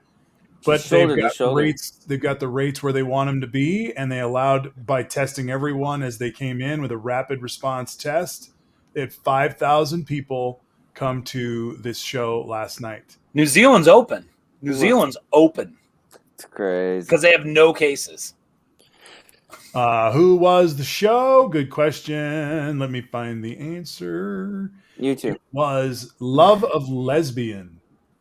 Oh, wait, it was close. Sounds like I need to search No, I'm not. Just kidding. Love of Lesbian. Pre-concert fast antigen test for everyone. Make masks compulsory and an agreement to be tested for 14 days to determine if anyone got infected. So it was actually also research happening that followed a 500 people concert in December with 0 infections. Wow. That's impressive. They're practicing how to do it. Back in the day. That's impressive. Yeah. And that's like the reality is that we just, I think we touched on this on our last show, but we're always 90 days away from completely kicking the shit out of this disease with just masks. Yeah. Like if we all just did it really for 90 days, we'd be there without any more vaccines. Yep. We could still pull it off, but we won't because we don't have. We could have done that in May. We could have done that in May. I know. It's the reason we have this show called America Heals, because the people who refuse to wear masks and refuse to get vaccinated It's not just a personal choice. You're making this shit harder for us. You're making us work harder. Mhm. We're gonna have to wear masks for longer, and all because of the people who refuse to do it. You are making it last longer than it needs to last. Your business is going to struggle longer because you had to say it's fake, and it's not fake because 500,000 people are dead. Are we ready for a new I topic? double. Sorry, I gotta say this, Tangent. Yeah. It's Love of Lesbian. I just double checked it. It's 3 or 4 different people have said it on there. So I don't know who they are, but it's Love of Lesbian was the show in Barcelona. Interesting. Makes me so mad. I'm glad for them though. That's great. Just like condoms, people refuse to wear them, and venereal diseases are still around. Seriously, dude. Yeah, that's a horrible analogy. But VD, man, it'll get you. Yeah, it's totally different than venereal disease because I'm not sleeping with the person that gives me COVID. Possibly, I mean, I could. It could be I'd get it from the one person I sleep with, but I might get it from any of the other thousands of people I interact with. I still think the crabs analogy works the best. No, but if someone isn't just running around and they don't give a shit that they have it, then that's like they're assaulting you. Oh you yeah, know? no, it's a crime to have sex with someone if you have AIDS and you don't tell them. Crooked Views. I don't know the band. I just was reading the article. So I think they're a great band. I've never heard them, but I endorse them 100%. And I really seem to hit the rhythm. Sketchy. I have total. Yeah, if I was a woman, I'd be a lesbian. I'll tell you that right now. I feel like a lesbian trapped in a man's body sometimes. Sometimes I agree with you. If we're ready for a new topic, I am irate. I am irate that this Virginia Beach Police Department shot someone dead without activating their body camera. That there's a website. I actually didn't bring the picture up, so I shouldn't even mention it. But on the Virginia Beach Police Department website, they have this whole chart. They describe how the cameras are always on and they're activated when someone pulls the gun from the holster. It records. The police can't edit or delete the video. $5.5 million program, and an American citizen was shot dead, and that cop didn't have their camera on. So as far as I'm concerned, if the camera was properly working, now obviously if there's some activation switch that's broken or something, that could be. Let's just assume the camera's working properly, was functioning properly. That cop should be fired immediately. I managed hundreds of people at one time in my career. I could list 1,000 ways I could be terminated on the spot. If I walk up to a woman and made an inappropriate comment, if I touched a man or a woman in an inappropriate place, I could be fired on the spot. If I didn't report that one of my associates told me one of their supervisors did either of those two things, I could get fired immediately. I mean, there's a million ways to die in any of our careers, and a cop not turning on their body camera has to be termination. Has to be. And my questions would be, what are the policies? What are the procedures? What are the audits? How is this rule enforced? How is this procedure enforced? Because how is there not a Dewey Decimal System of redundancy that catches that without anybody having to be a reporter? This is the cops' most efficient way to defend themselves too, is to have this body cam footage. And let's be honest, look, I'm not even talking about the dynamics of the person being shot, but a citizen was killed. It should have been on camera, but through the cops' negligence, it was not. Unacceptable. And I would ask. I think it was. You think it was caught on camera? Yeah, that's always my thought. I always think they catch the shit on their body cameras, but they somehow say, "Oh, the camera wasn't on." And even if they can't edit it, they find a way to get rid of it because they don't want it released. What it sounds like to me is it's like a dash cam. You know, a dash cam only records like 30 minutes or whatever. And what it does is it's constantly recording over the back of the 30 minutes. And the idea is if you get in a wreck, you like hit a button that stops it from continuing to record, and now you've got the last 30 minutes.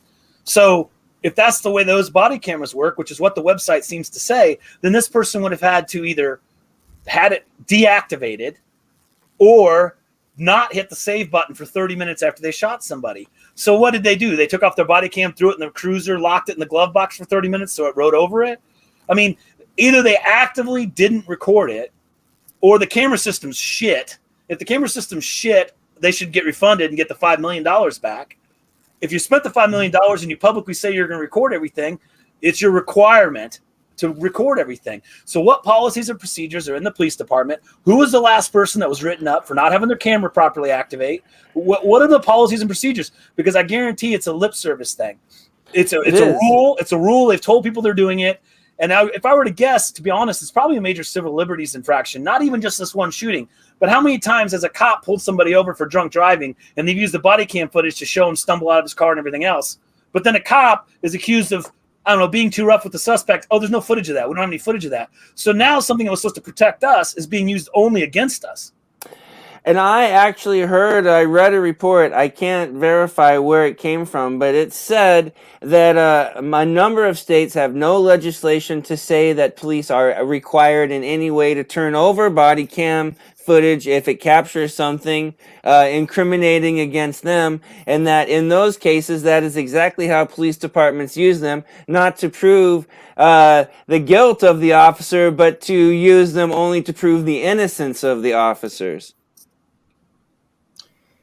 You know, what tells us a lot about our system is after what happened this summer with all of the Black Lives Matter protests, can any of you name a national law that was passed that happened? You can't, because there isn't one. That whole summer of protests, not one national law came out of it. The first time that Trump mentioned George Floyd's name was in connection to the economic rebound. We had gone up 3% in the economy, and he said George Floyd would be proud of us because it's a great day for America. Yeah, that's correct.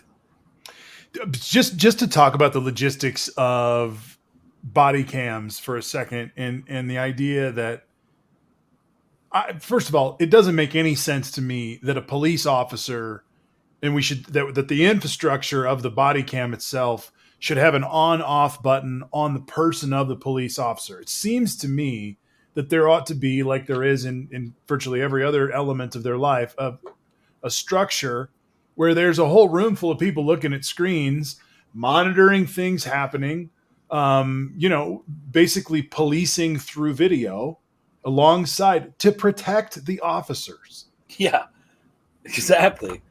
An officer gets shot dead in the street, they should have an image out to all the other cops in 3 seconds. Here's the guy that just shot Officer Johnson. Find him. It should be great for everybody. I agree. We have to remove the gray area. There should be no ability to be like, oh, damn, my body cam wasn't working when I shot that kid. If there was somebody who was watching the screen and their job was to go in and be the dispatch oversight whatever manager, as soon as Officer 10's camera goes out, his alarm goes off and he has to run back to the fucking station because it's a priority. The fact that there's a minute that's not videotaped means it's not a real priority. I agree. It's for their safety. It's an investment. We're making an investment in our public servants, saying we want to be able to see what's going on with you at all times while you're out there to protect and serve. That is not unreasonable. That should work. That works both ways. That's a win-win situation. Protects them and it protects the citizens. Yeah, I'm just looking at the comments, and I think Greffos and Archie are making some good points. Police unions are the only unions that progressives don't really like, right? And the qualified immunity aspect to all this, I think the George Floyd Justice and Policing Act, I think that's what it's called, is supposed to end qualified immunity. That's not going to pass if we don't get rid of the filibuster. Right. So, list anything, it's not going to pass because down to that. I know. Right. And so, I really don't think we can take an incrementalist approach on this. I think what Biden needs to do, and I think this is something where Biden's kind of shifted a little bit because he sees that he can't do it without getting rid of the filibuster. But we have to acknowledge, for a while, Biden wanted to protect the filibuster. He wanted to exhaust every option before, going there. And even now, he seems to be in a place where he's willing to do reform instead of actually kicking the can on it. And that's the wrong way to go about this. You need to use public pressure. You need to go to. I would try going to Joe Manchin privately and seeing if you can work something out. Because at the end of the day, if you get rid of the filibuster, Joe Manchin's still like one of the most powerful people in the Senate, right? So I would Right. I would go to him like that. And then with Cinema, I would just berate her like publicly about the social aspect of it. Because right now, Cinema is not doing well. Her $15 an hour curtsy vote pissed a lot of people off in Arizona. So I think what Biden needs to do is take an aggressive public stand on this. I've heard, before, Biden only takes battles he is 100% sure he's going to win. I think Biden needs to take up this battle now and take it to the public. Because I think the public would stand to get rid of the filibuster, at least the Democrats, right? So, well, I just to throw this out there, and Ace isn't on here tonight. He would love this conversation. Right. Are you guys familiar with the price tag on the infrastructure bill that they're talking about? No. So $3 trillion? I've floated 3. I was floating 5. We've all undershot, people. It is going to be a minimum of a $10 trillion green bill that's going to be implemented over 10 years. And that's what Biden is coming to the table with this week. So wow. get ready. It's an absolute country. It's the New Deal. It's as big as the New Deal, and it's going to do a lot. So I was surprised to see that it's not 5, it's not 3. Yeah, that's a good question. That's exactly what the Sunrise Movement has been calling for.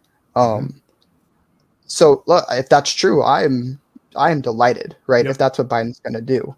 Yep. And I think a lot's been said about progressives can't get anything done. Joe Biden has never been a $10 trillion person, right? So I think what progressives have done is, hey, Joe Biden, move this way. I think that's been progressives' biggest kind of selling point, being able to get some moving the conversation. So Joe Biden is getting the credit for this. I'm not trying to take that away. But you've got people in the right place, like Bernie Sanders yesterday announcing that he's going to be moving forward through reconciliation to change the Medicare age to 55. He's not asking questions anymore. He's like, we can't do Medicare for all. Let's move it to 55. Do you know what that will do? That's huge to start moving that age around. Yeah. Mm-hmm. So we've got people in the right place right now. And I think that my take on Joe and the filibuster dance that they're doing right now is that we're still within the 100-day playbook. And I think that this dance has been part of the 100-day playbook. And I think coming out of this dance is going to be the $10 trillion wake up call. And then I think Aces and I think Zach, you're both, I think, actually right on this one, that once that goes down one way or another, the green bill, then it's going to be anti-filibuster, or they'll never work with us on anything. And I think that then, because all the lefties I'm hearing that I believe have a clue of what's going on are all saying we can do absolutely the entire progressive agenda in less than a year if we decide to go for it. Wow. It's just a matter of signing and passing. If they go past the filibuster, you'll get the entire progressive agenda in 3 months. Most of it, yeah. Most of it. Not being polemic, but yeah. Yeah. So I just put that out there. It's hopeful. It's not going to be easy, but it's hopeful. And I hate to bring up this point because Ace isn't here. So Ace, one day in the future, we got to go back on this point. But I've heard him say, and I think I've heard some of you guys say this as well. The progressives are kind of on the caboose of some of these issues. With something like Medicare for All, recently it was just introduced. Majority of House Democrats signed on to Medicare for All. So I don't think it's really fair to say that we're the caboose. I think there's a real, large portion of our party that is pushing this narrative. And that's why Joe Biden is doing some of these things, right? If Joe Biden didn't think there was a large progressive base, I don't think he's doing a $10 trillion bill. So I think you're right. And I think we're all fleshing it out that that this is the one chance that we all have on the left to do some things. Because if we don't do them well, and if we do, let me say it a different way. If we do them well, which the Recovery Act is showing, it's going to change people's lives and it's going to change public opinion along with it. And if we don't pass legislation that works, then, it's all missed opportunity. So he's gotten a lot done so far. And I think that that's exciting to move forward in the infrastructure piece, because that's about jobs and be honest, it's about votes. And it's about leverage. Hey, Mitch McConnell, do you want Kentucky to get a dime? Right. Right. And the John Lewis Voting Rights Act. If that gets passed, I don't see how. I really don't see how Democrats lose certain elections. I think Georgia is going to be a perpetually purple state for a while if we pass this bill. I think the Midwest. I think that's coming back blue. I think it's going to come back blue strong.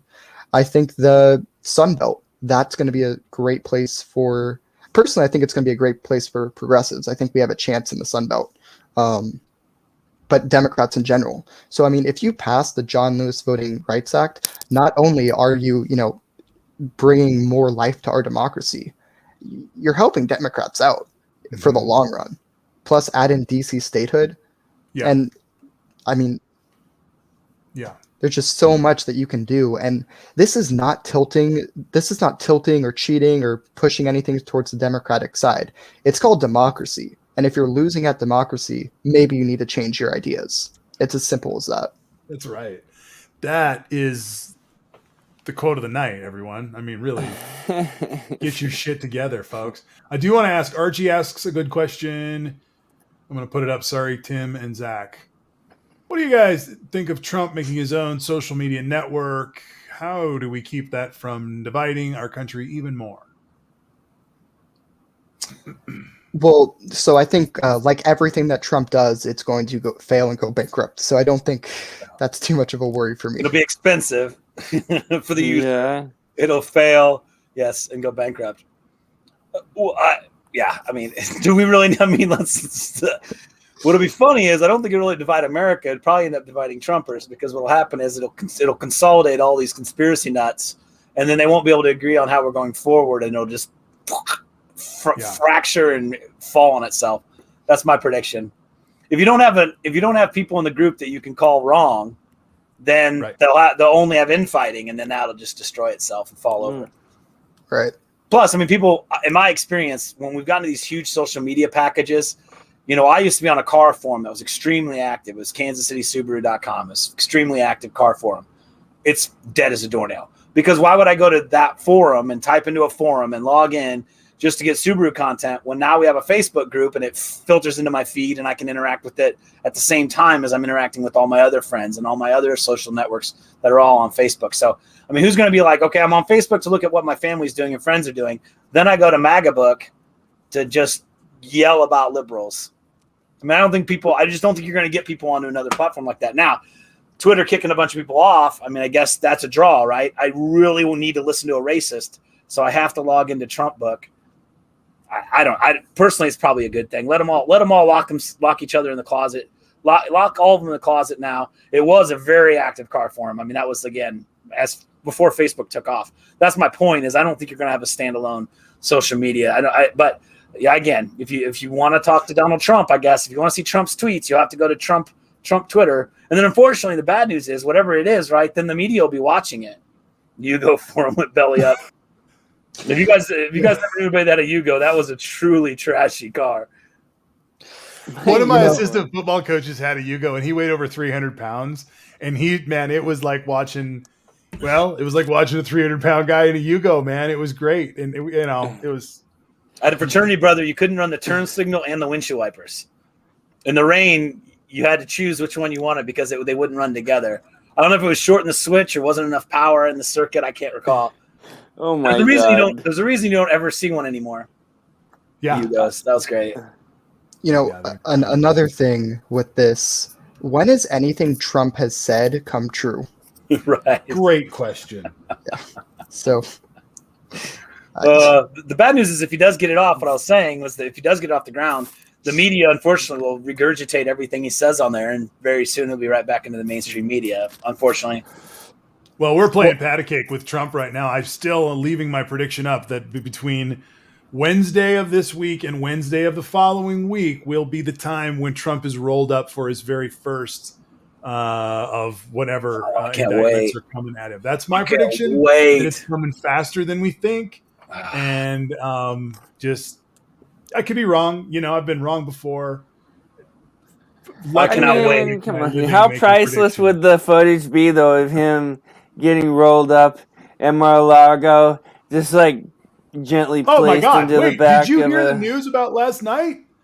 He showed up at a wedding. Okay, I got to find this thing. Hold on. He showed up at a random wedding? He went down and he took over a wedding that happened in Mar-a-Lago.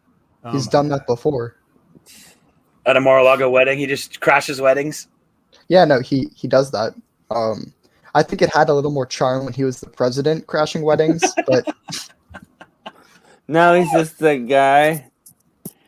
You know, Grifos, the mayor of Mar-a-Lago. He's the Mar-a-Lago mayor. Hey, I'm the mayor. How are you? How are you, everybody? Grifos, the only reason I don't think we give Trump too much credit is because all of the Republicans are still bowing to Trump. In general, if it was Trump was just the ex-president, I would agree with you. We'd be talking about him way too much. But the Republican Party keeps saying he is the leader of our party. So we can't let go of Trump yet. It's not an obsession. I'd love to never talk about Trump again. But, but every time it comes up, yes, listen to Trump. He's the leader of our party. So we'd be dumb to not acknowledge him. And it's not being fixated to talk about him. They've positioned him as the head of their party. They don't have a platform. No, they have no platform. That's all they have is Trump. You know, recently, I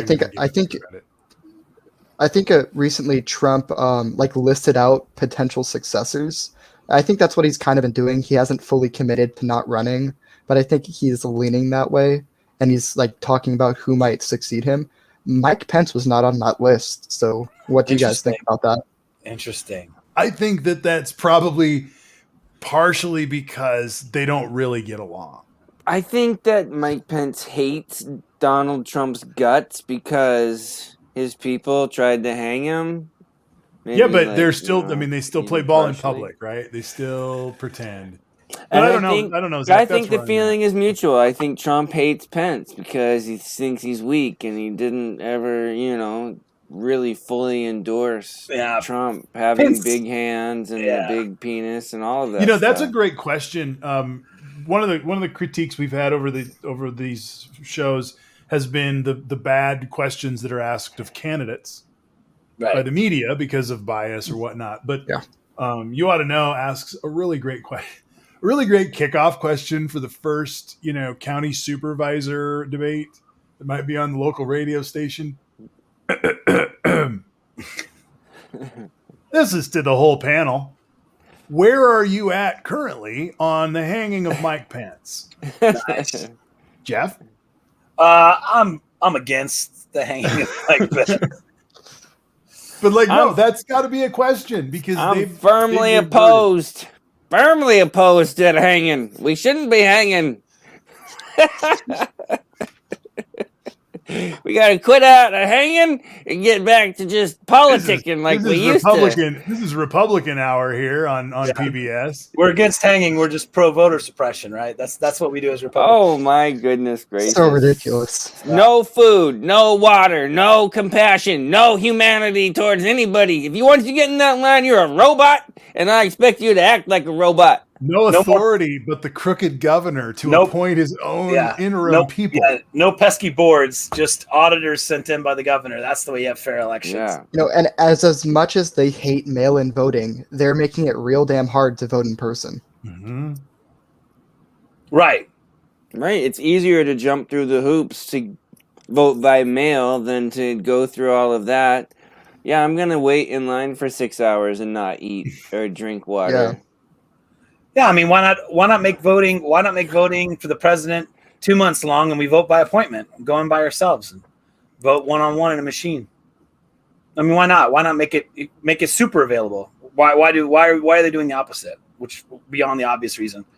Right. Well, and also let's talk about the law a minute. So What happens if the sprinklers come on? Is the janitor going to be arrested for providing water to the people in line? Like, what happens if I drive by with a fire hose? What if I That's- set a case of water on the curb and drive away? These laws are stupid laws. These laws are laws like they haven't defined what giving water is. Corey, the Buttercream Dream, has already announced he's going to hand out water. That comedian Well, we all love. Yeah. He's I have like, a I'm going to hand out question. water and they're not going to arrest me, I bet. Is it Arrest us. specifically water? Is it specifically water? Like, does it say water? That's a good question. Because if it specifically says water, then I think you just go there and start handing out Gatorade or something. Right. Ooh, yeah. But it was food and water. I don't know what the exact word. Everyone was saying water on the news, but I'm not sure if it specified Right, water. how'd they But write church group, every church in the area should be going to these lines with their church members and handing out food and water just to be like, this is what we do. Yeah. We aren't going to listen to any government that says don't feed people who are hungry and don't give something to drink to people who are thirsty. This is what we do. I think we should do communion. And I think they come up and Communion, say, "Sir, make it are a you religious providing these freedom people with drink and food who are in line?" And I'm going to say no. Just Are you giving them gonna Jesus. violate? Are you gonna violate our religious freedom? Just giving them Jesus. I'm giving these people the body and blood of our Lord and Savior. So step back, Jack. That would stop these neo-Baptist crazed non-sacramentalists in their tracks. Sorry, that's theological. Did you guys hear about the? Did you guys hear about the new, I guess, like, protect religion thing law that's anti-LGBT in Arkansas? No. It's terrible. So Whatever it essentially, what the law that they passed, says EMTs can deny service based on religious reasons to people in the LGBTQ community. Wow. They're smart enough. It says what they did was they said, no person shall solicit votes to any manner or by any means or method, nor shall any person distribute or display any campaign materials, nor shall any person give, offer to give, or participate in the giving of any money or gifts, including but not limited to food and drink to an elector. An elector in this case being that voter. So, but if I just leave drink and food in front of someone, I'm not giving it to them. I'm just putting it out there. Yeah. In fact, you could put it in front of them and say, "Don't eat this." Well, but then they would go and say, "Oh, that voter is stealing." Right? That's what they do. Offer to give or participate in the giving of any money or gifts, including food or drink. What about sex? That's a great question. What about sex? What about sex? Greff's got a big plan. Greff's going to bring you that. offer sex? Greff's going to get that women's vote. Can we have a kissing booth halfway through the station? That'll keep people I moving. thought Greff was volunteering to go to Atlanta. Wow. That's great. Brown chicken, I love brown it. cow. We're going to get that slider moving one way or another. We could film the whole thing and call it Greff Goes to Atlanta. We will give people a reason to stay in this line. Yep. I guarantee it. Guarantee it. Blondie's first in line. Now everyone's mentioning conservatives, which is kind of funny. I guess they're gonna. I guess we're not as anti-human trafficking as we thought in this group, because now we're talking about sending conservatives down there. They're the ones who'll be monitoring us in line as the liberals I was in thinking about line. voter. We got the cop cameras. We should have the voter cameras where people are, just protecting their voter rights. Eleanor's That got the guy best tried idea. to give me Gatorade. Eleanor's got the best idea. Have white children handed out. Really checkmate them on that. Well, one. no, you have to have young girls, right? White young girls. That would work. Yeah. Be safe. That's why I was saying, like, churches, for me, church is pretty white, unfortunately. So it'd be a bunch of white people in pretty nice clothing just handing out food and water. And when the police came and told them to stop, they'd cry. First of all, they'd just break down in tears. I want to see how that plays out. We'd also have to have a control group that gives out food and water to rich suburbanites and see how the two different scenarios play out. Oh, exactly. And then put it up on, post it. We could be sponsored by the NAACP on that little experiment. Question 2, purple shoes. Can a Or person go ACLU, I should have said. Can a person go to vote with insignias or hats that identify as a party, or is it legal, or is it propaganda? Zach knows. I know this. So in California, at least, you cannot be within 100 feet of the door of the voting center and wear any kind of anything. You can't wear any insignia with a hat. You can't, nothing, absolutely nothing. Like as someone who was working the thing, we were actually trained to ask people to take off their hat, cover up their shirt. You really just can't show anything, and you can't be holding any signs or telling people to vote for anything unless you're at least 100 feet away from the doors of the premises. So I'm a big talker. That's how it works in California. I'm a big talker, as you all know. By the way, I'm wearing my blue shirt again. That looks green. I'm a big talker, so I always go into the polling place and it's the most silent I am all year, because I know when I'm in line, I can't crack any even soft political joke, right? Because that'd be breaking the law. So it's I just nice weather. It's it's so hard for me. Luckily around here, I mean, I go middle of the day. I walk straight up to the thing, they scan our driver's license here, and they ask you to tell your address, which they then repeat back to you. I think that's so that the second party can understand that anyway. That for some reason you tell them your address and they tell you your address and you agree, and then we've gone through the other part where they give you the folder and the card and you print it and you put it back and you leave. Often I'm straight through. It couldn't be any faster. Even if there's 5 or 6 people there, I'm straight to the front, straight to a machine, straight out. So luckily it's not that hard on me. But I've always assumed that wearing blue is about as political as you can get, right? You can't wear a Democrat shirt or a candidate name, obviously. Well, I hate to be the first one to say it, but there are so many loopholes in that system that just leave it wide open for fraud. It's obvious there could be rampant fraud. Many people could have the same driver's license. Many people. Chavez in Venezuela created these machines so they could change votes, and now she says it's a joke. She says it's a joke now. No one should have taken me seriously. No one should have taken me seriously. Exactly. That's another quote of the night. No one should have taken me seriously. Even when she wrote into That's their playbook.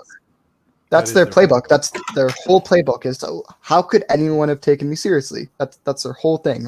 It's satire. It's all satire. Why wouldn't we have taken you seriously when you stood at a podium? Someone asked the question, "What if I have a face tattoo of a candidate?" So at that point, you win. I'm not going to stop you. I don't know what they would do. No, I think most people would just say, there's nothing we can do about this. And I have a second question, though. Is having a face tattoo of a candidate campaigning for or against that candidate? If you walk into a line with Trump tattooed on your forehead, I don't think that makes me more likely to vote Trump. Also, if the face tattoo is in this area, I can just say if you told them they need to wear a mask, that might resolve the whole issue. Just cover it up and wear a mask. Yeah. Because you should wear a mask anyway when you're going there. When I was working the primaries, so that was March 3rd. That was before masks were the mainstream. Everyone needs to wear a mask. So all those, I got super lucky because all those people coming in and out, I didn't get sick. I don't think anyone working there got sick, but the extent of cleanliness was okay. We're gonna wipe the pencil people use. That was the extent of the cleanliness that we were doing. Yeah, when I voted for president, they were giving out stylus pens. Everyone got one stylus pen, and the one end has the rubber so you could touch the screen. And so the only thing you touch is the card and that pen. So that was really cool. I didn't know. I'm gonna comment on Archie's comment here real quick. He says it's actually scary. Sean Hannity won a lawsuit against him by saying no logical person would be able to believe or would believe anything he said. I did not know that Hannity won a case on that. I did know Alex Jones won that, but I thought it was Tucker Carlson. I know Alex Jones won this and kind of set the precedent of it, which was that he is a character of himself legally. So when he goes to court and gets sued, he's like, I'm just acting as a character that happens to be my name. It was one of the Fox anchors. I thought it was Tucker Carlson because I think Hannity. No, he's one of them. Okay. Hannity was one of them? No, Carlson. I think he's. Yeah, I thought I think he's remember Carlson the Carlos Carlson has right it. case now. Tucker the too. fucker, he says. Because So we good. Carlson's a much more. Tucker the Carlson's a fucker. much more. You took a bugger. I mean, I think Tucker's terrible. His show is definitely more of a meant to be more of an editorial show. Like Hannity actually has stories. I think I don't watch Hannity, but Tucker Carlson, he just gets on there and just rants and raves. Like it makes a little more sense in his case, although it is pretty ridiculous that, obviously then he's not a journalist. He's a satirist. He's a comedian. Is that what we're supposed to take from those cases? Zach, go ahead. I've got I feel something like to say. Go ahead. Mm-hmm. I think in general, our media needs to start doing that. Have a big banner saying that everything is satire behind the person, whether it's Fox, CNN, MSNBC. I don't want to have news and opinion mixed in any sense. That If is someone wants exactly it. I agree. Yeah. There was a push to start labeling things as news or opinion, and to say this show is a news show and this segment is an opinion segment within a news show. Because we still don't do that. We still just roll everything on news networks as news. There was Right, law. There was law that forced this to happen that ended in 1986.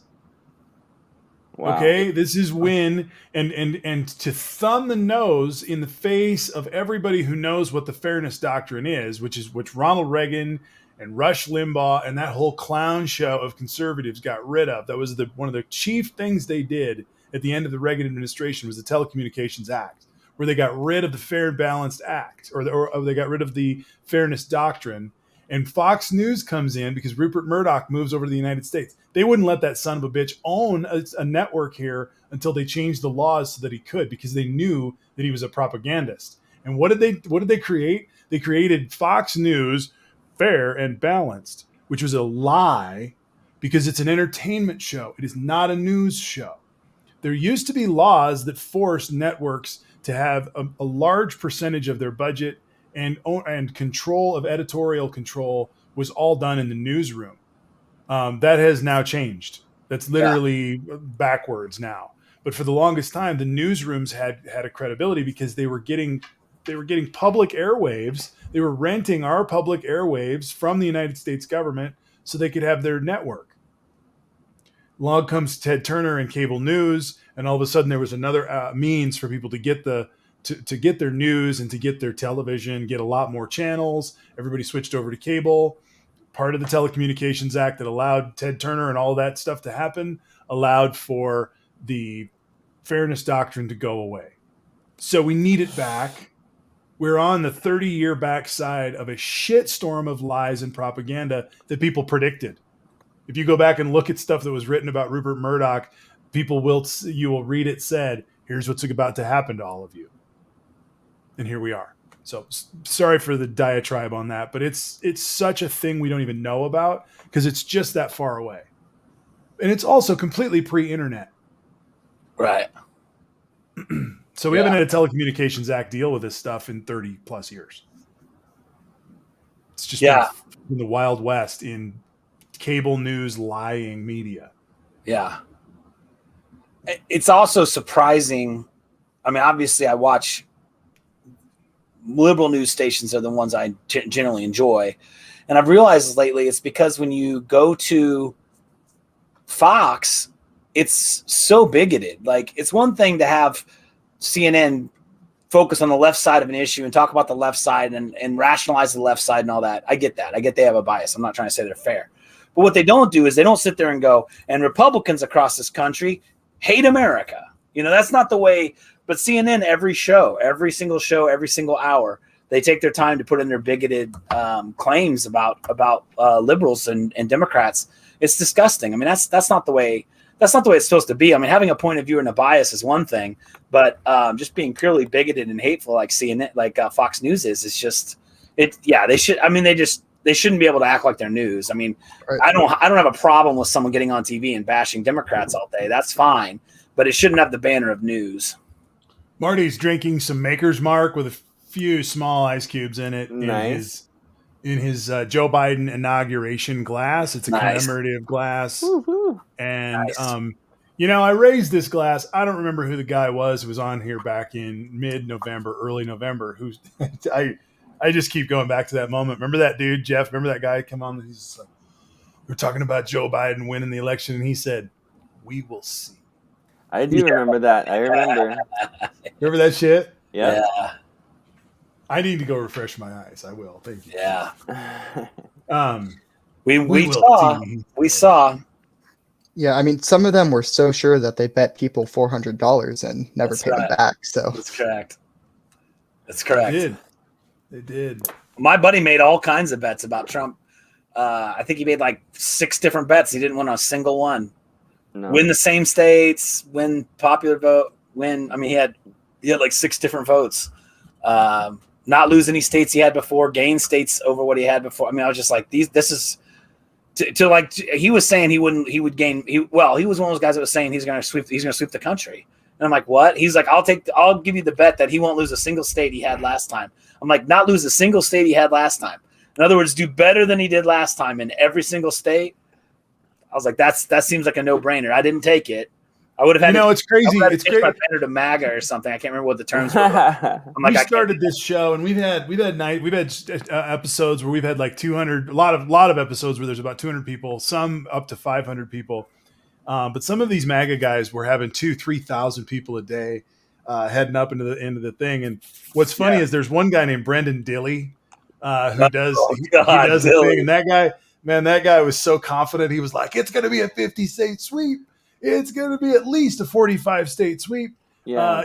Going round and round and round, and he had 2,000-3,000 people on there, and now he's barely touching 200.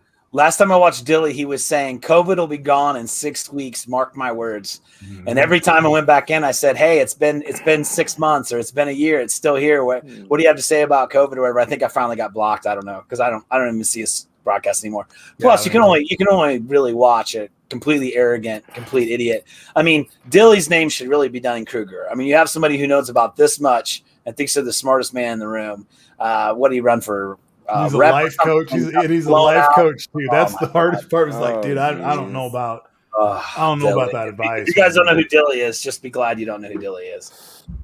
QQQ is exactly right. He was He was an open Q candidate when he ran for. I think it was House. So that's where we need to close this show out, and we don't need to close it right now, but I want to say that's where we need to just sort of maybe put Periscope to bed a little bit. At least this will be the last time as I said, we'll be right back here on Thursday on Twitter Live. We'll be doing the YouTube stuff. YouTube, make sure you follow America Heals or Heals at America. Heals _ America.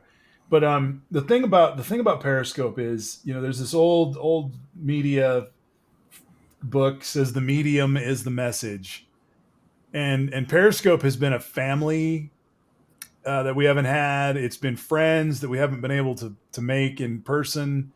It's been fights and wars. It's been rivalries.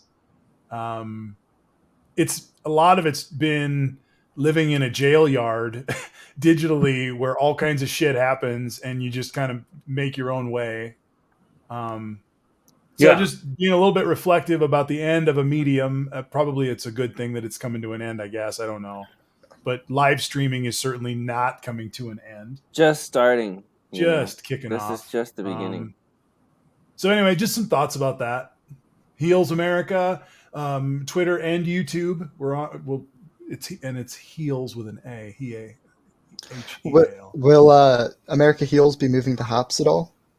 So that will be I run this on StreamYard, as you know, Zach. Nola got a thick ass. Is that what? And I can't run this on the Haps software, so we could jump over there. I'm open to people saying what they want, really, because we just do what we do, and I'm about this good at tech, so fuck it. Right now, we're going to be on Twitter and we're going to be on YouTube, and we'll see where we go with Haps. Well, it's just America. And I'm not on. I don't do Facebook. Are you on Facebook, Jeff? Oh, sorry, that's YouTube. America Heals is on YouTube. Sorry, America Heals. I like how the person put heels, HEE. I thought that was pretty funny. We're also America Heals. American Heals. That's probably better, but that's the kind of typo I'm known for. Well, seriously though, in terms of America Heals, everybody, shit's going crazy out there, for all the work we're doing to help people get along and to help share how we're getting along with our neighbors.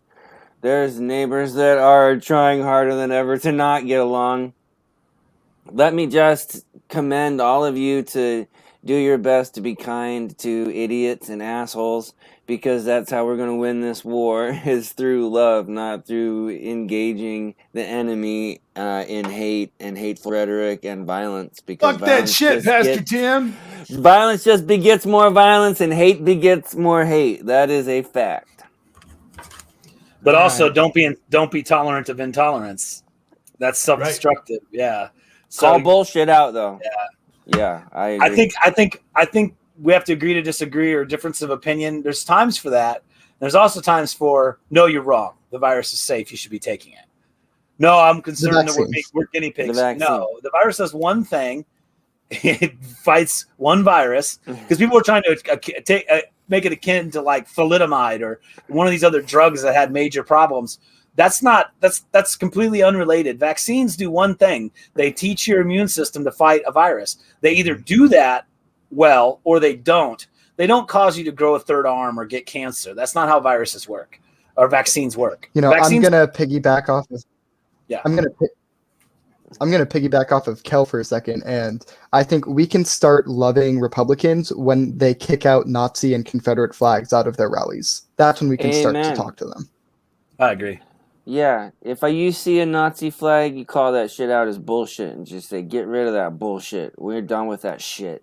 We need to move past it. Yep. I can say that with love. We had a fight in my church. We had a fight in my church today about this. I have been reading a document that the ELCA passed about sexism and abuses of faith. And it's a good document. One of the things it talks about in the document as it goes through is that if you're really going to follow the tenets of being in the church, the idea of bearing one another's burdens, the idea of caring or giving a shit about neighbor justice, makes it tough to love, Tim. So I am going to push back on this for a second, because part of what I am ethically charged to do is to give a shit about the fact that Black lives haven't mattered to the police, or give a shit that my Asian neighbor is getting abused, even though my white privileged ass doesn't feel the pain today. Amen. And if I'm not willing at this point in time in 2021, if I'm not willing to walk in their support system, if for lack of a better term, then I'm not able to claim my own righteousness of any fucking thing. Yeah. Amen. And sometimes love is not tolerance, but action. Sometimes love is standing up for somebody who's being disregarded or disrespected by somebody else. I am saying that it's time for action. I'm done with being quiet, but we can't just stand on the sideline and return hate for hate, because that doesn't accomplish anything. But love-based action can be confrontational. Look at Jesus. He turned over the money changers' tables and drove the livestock and the people out with a whip. He's like, get the hell out of here. We got work to do. And it ain't this. Because the Greeks didn't have a place to stand. That was the only place for the foreigners to stand in the temple area. And the reason he flipped his shit and flipped over the economic system of buying, whatever for sacrifice, it wasn't just about the sacrifice. It was about the fact that he was standing up for the person who didn't have the right to stand up for themselves. Absolutely. It was the Gentile courtyard. It was the only place that the non-Jews had a chance to come and worship at the temple that they were not invited to. That was where they were invited, and they weren't allowed to go because they had all the animals and the money changers set up there. And so when we're in a system that is talking about language and saying, you know what, we need to lose the fucking patriarchal language. We need to make the changes. And you have a bunch of people in the group, whether it's whatever kind of a group it is, going, rubble, this is more liberal bullshit. It's not.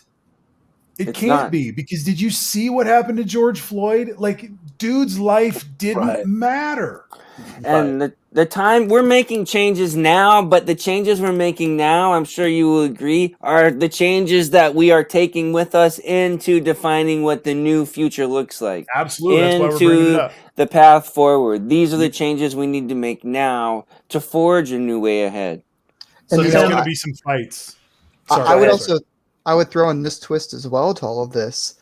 Which side is trying to do things that actually help poor white people, right? Like, it's not like there's one side that is only talking about Black lives, Asian lives, and so on and so forth.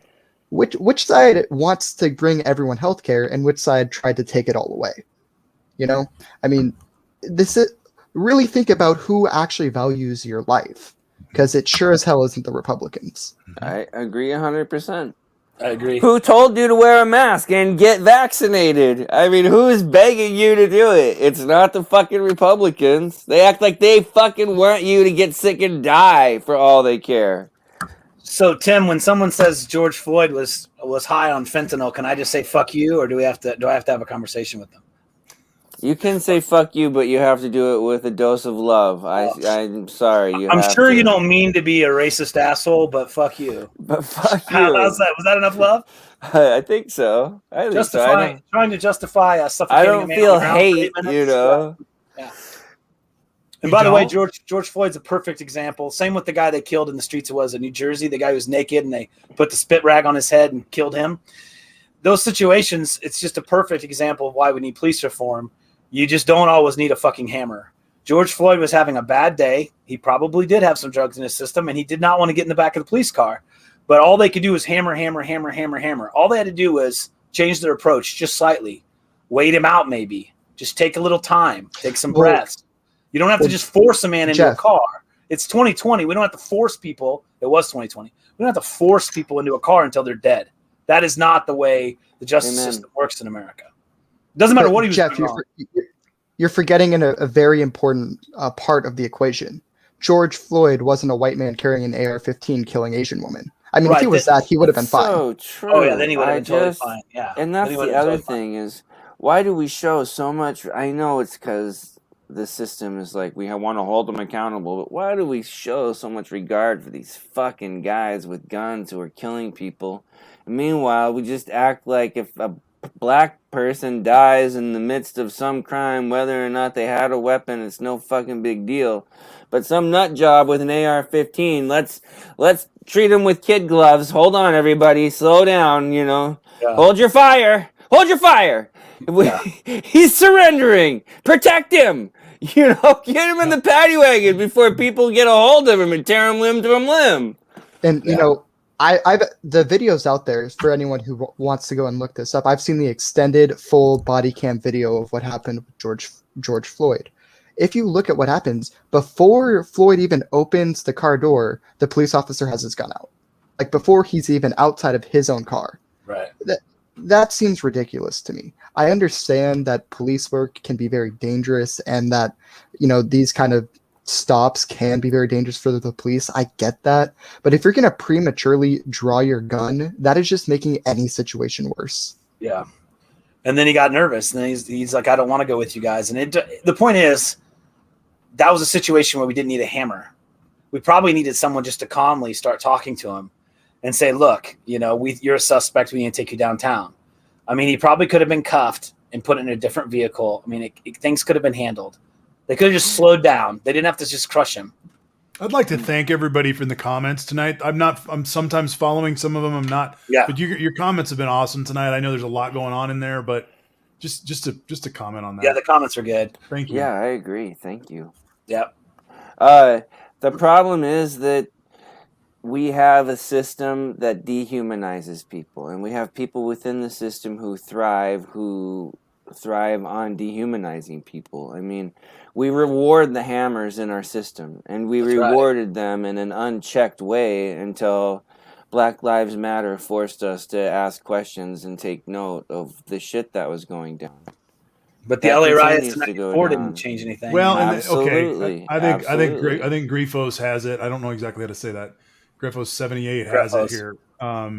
And before I put this up, actually, I'll just put it up here real quick. No, we can't make excuses for stupidity. In our popular cultural discussions, so many pockets of exception happen because stupidity is allowed to maintain itself as a relevant, thoughtful part of a conversation instead of having the button of just being like shut the fuck up button. Right. That's bullshit button. Yeah. Yeah. Because you have to be able to do that in interpersonal situations. You have to be able to do that. And I'm gonna go to these baseball games this spring to watch my son, and I'm gonna be around a bunch of MAGA guys, and they're gonna be talking and walking, and I know what's gonna happen. I'm gonna be telling them to fuck themselves within 10 minutes, and we're gonna find out what everybody's about because I'm not gonna be quiet. Unfortunately, I've been home for a year not being around other people, so they haven't heard what I had to say. But I'm not going to be any less fucking quiet or steadfast in my beliefs just because I'm outnumbered by a bunch of fucking simpletons who never got the memo. Right. They're going to just find out that some of us got the memo. It's like, oh yeah, dude, I know that you jumped on the earth flat, thing. And that for like 12 months, you guys all thought everybody else did too. But no one else did, you clown. Right. Check every math problem you've done in the last year because I don't know where you went wrong. Right. Hand in your driver's license. I don't know if you can figure out which side of the fucking road to go down. That's right. And wear your mask. Yeah, put the damn mask on. Or just stand over there. If you're at a baseball game and you're sitting in the bleachers or whatever, wear your freaking mask. Come on, man. We're trying to get past the pandemic here, people. That's right. There's no good argument for not wearing your mask.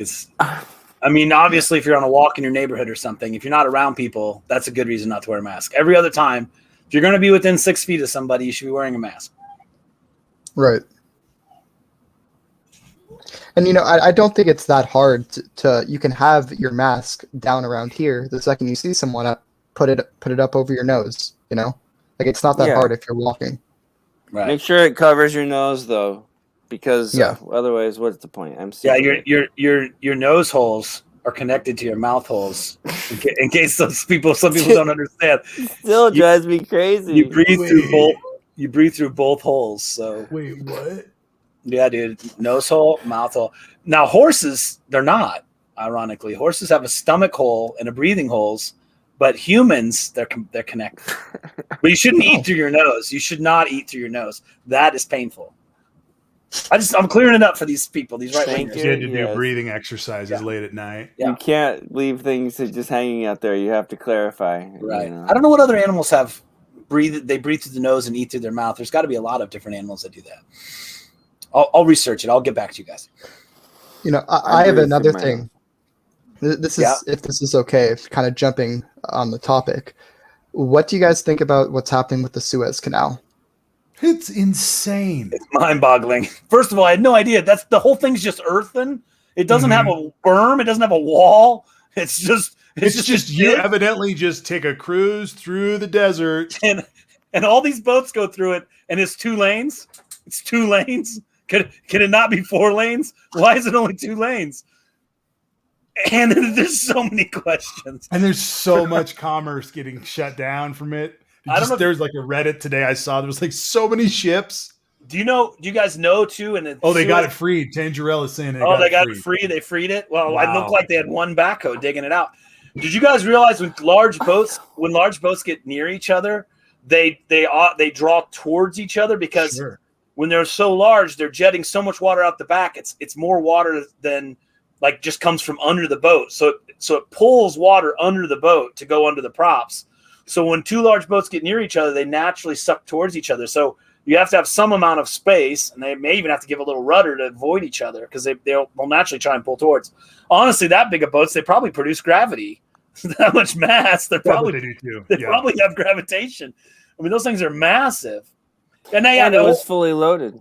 Well, what I was wondering is like, where's the Chinese Navy, the American Navy? Like, somebody's got to have a boat that can solve that problem. I mean, I understand these are massive boats. Doesn't look like they do, Jeff. Doesn't There's look no- like there's they no- do. Seriously. No, because it's owned by Egypt, right? Yeah. So Yeah. Egypt doesn't necessarily have. Right, all but that. I'm sure like China or somebody was like, "Yo, you need a little help? Like, we got a jet dredge that can shoot water under that boat. It'll be out of there in 15 minutes." You would think.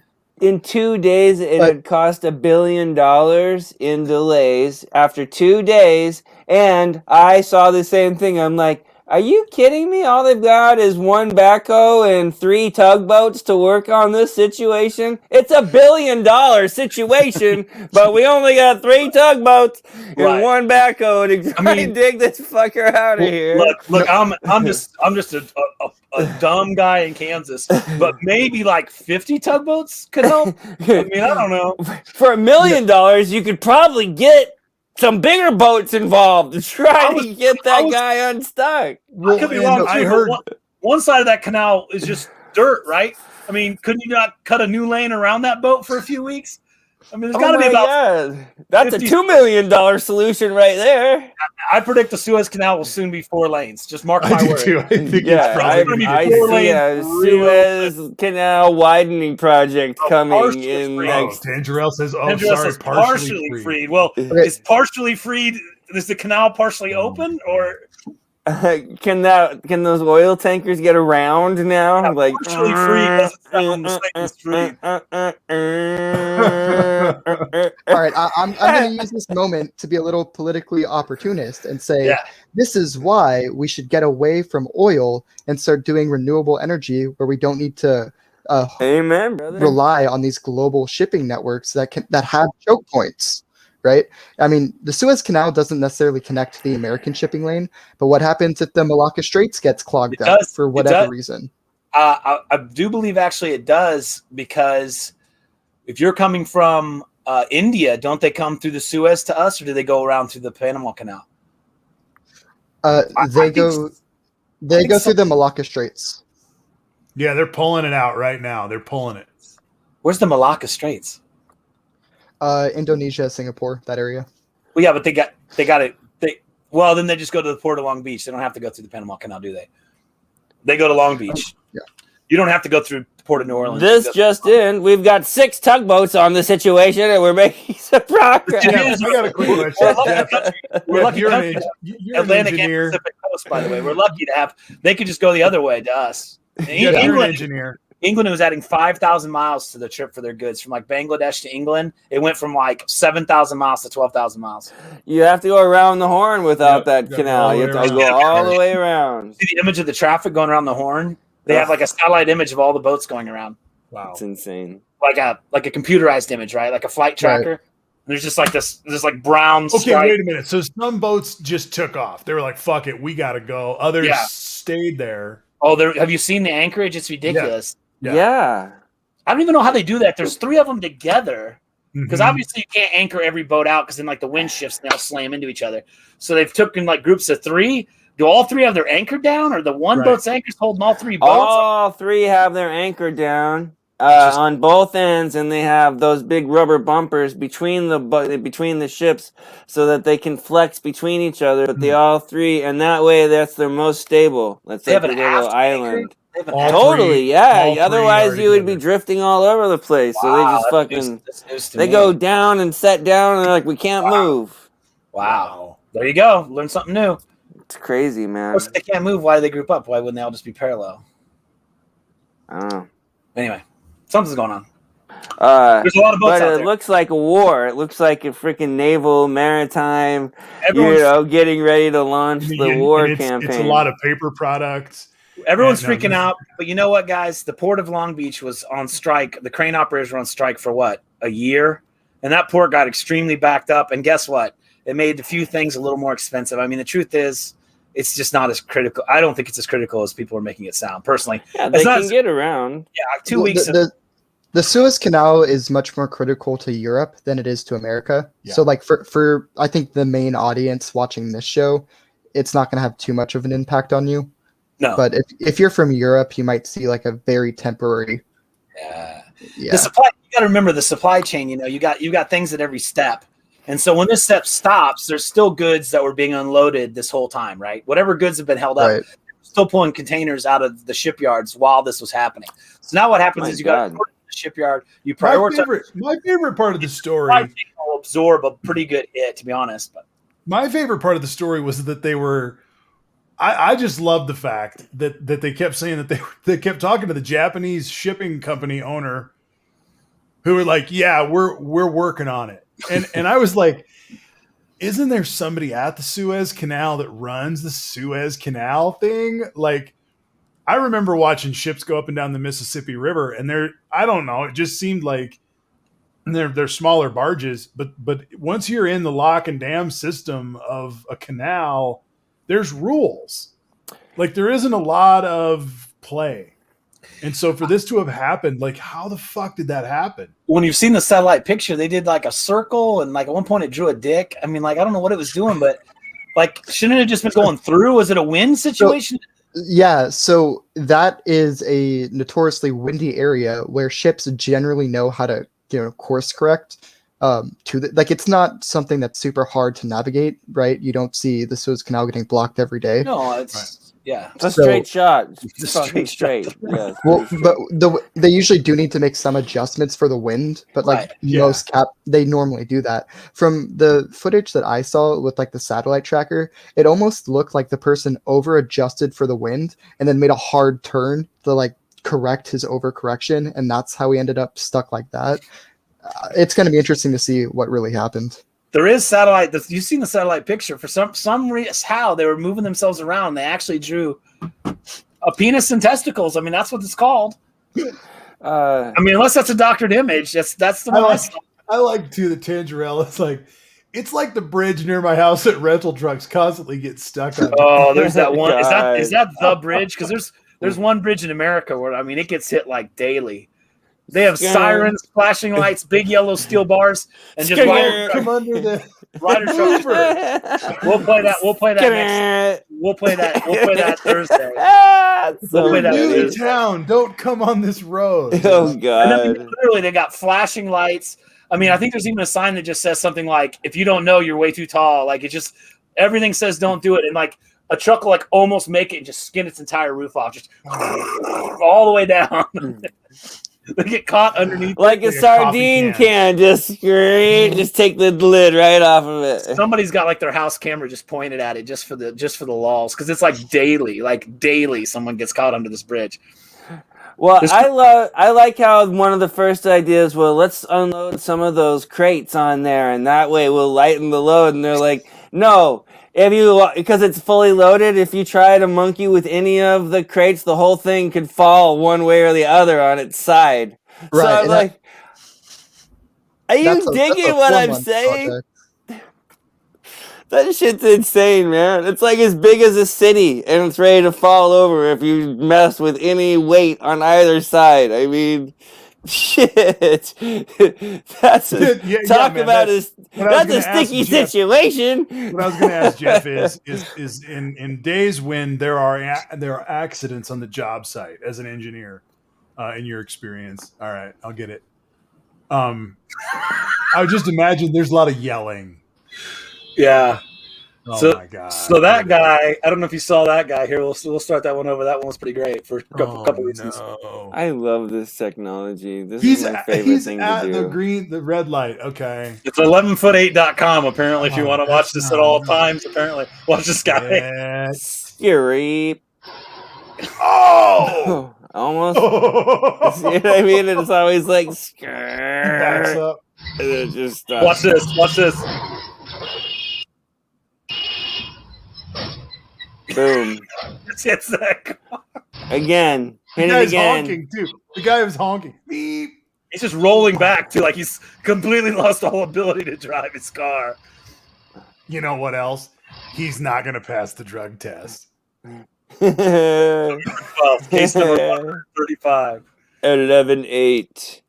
Is this your bridge, Tango? I can't. 11-8. 11-8. 11-8. Big yellow bar. We've got an 11-8 coming up. He's coming in hot. Oh, he's thinking about it. Easy. Oh shit! Damn it! I got the left side. I don't know why that deer. Look how far it leaned to the right when he got up there. Is that just He's blowing a misloaded? tire. Something's wrong with that truck. He is hurting. Something's wrong with that truck. If this is the same site, there's a Hey truck. that Zach, comes happy up- spring break, dude. I know this is what you wanted to be doing. Yeah, man. The best thing to do on spring break. That's right. There's like a huge crowd right outside of his window that's still waiting for him to come back to the party, and no I one's think that masked sign. up. Look, that sign even warns you. Look It at says, it. hey. Yeah, it's flashing. Dumbass. And then it's Oh. Easy. Oh shit. At least, yeah, the ones I've seen. Oh no! and then this car. Oh, no, man, that He was bad. just ran a red light. He backing up. He ran a red light. Oh, that And was now almost the really sign bad. is flashing. That guy's Now mad the as sign hell. is flashing. Like, oh, You I'm son gonna of a go this way. bitch. Buy me a Someone- drink. Someone built a bad bridge. I hope one of these is the fast. See right there. It's It says flashing this time. over height. Must turn. Must turn over height. Must turn. It's So they've got like flat- a photo it's- eye across the street. It's got the light. It's saying don't do He it, doesn't buddy. give a shit. I'm gonna. Yeah. Oh, there's the sardine can. Oh, that's the- Sardine that's can. the winner, dude. Rip it off. That's the one. Let's see that again. Oh, I love he it. comes in confident. Scrap. Wow, it is a total sardine can. Look at that guy down there. Look at the See him guy on the with the- left-hand side of the trailer. person He's with like, the- with holy shit! Are you okay? You were way too tall. You nailed that bridge!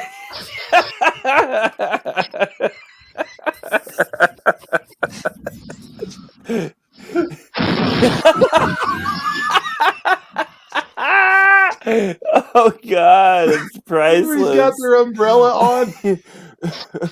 Hey, sir. It's just falling off. Dunk. Stuck, so the cops have to come. Oh, And they're yeah. pissed off. They're like, traffic. are you stupid? You don't see the flashing lights, the There's sign. literally a flashing light that says you have to turn. And the light turned red before he even got to the bridge. Oh, He did And you run was the once light? again, you have a public enemy of a dumbass running a truck.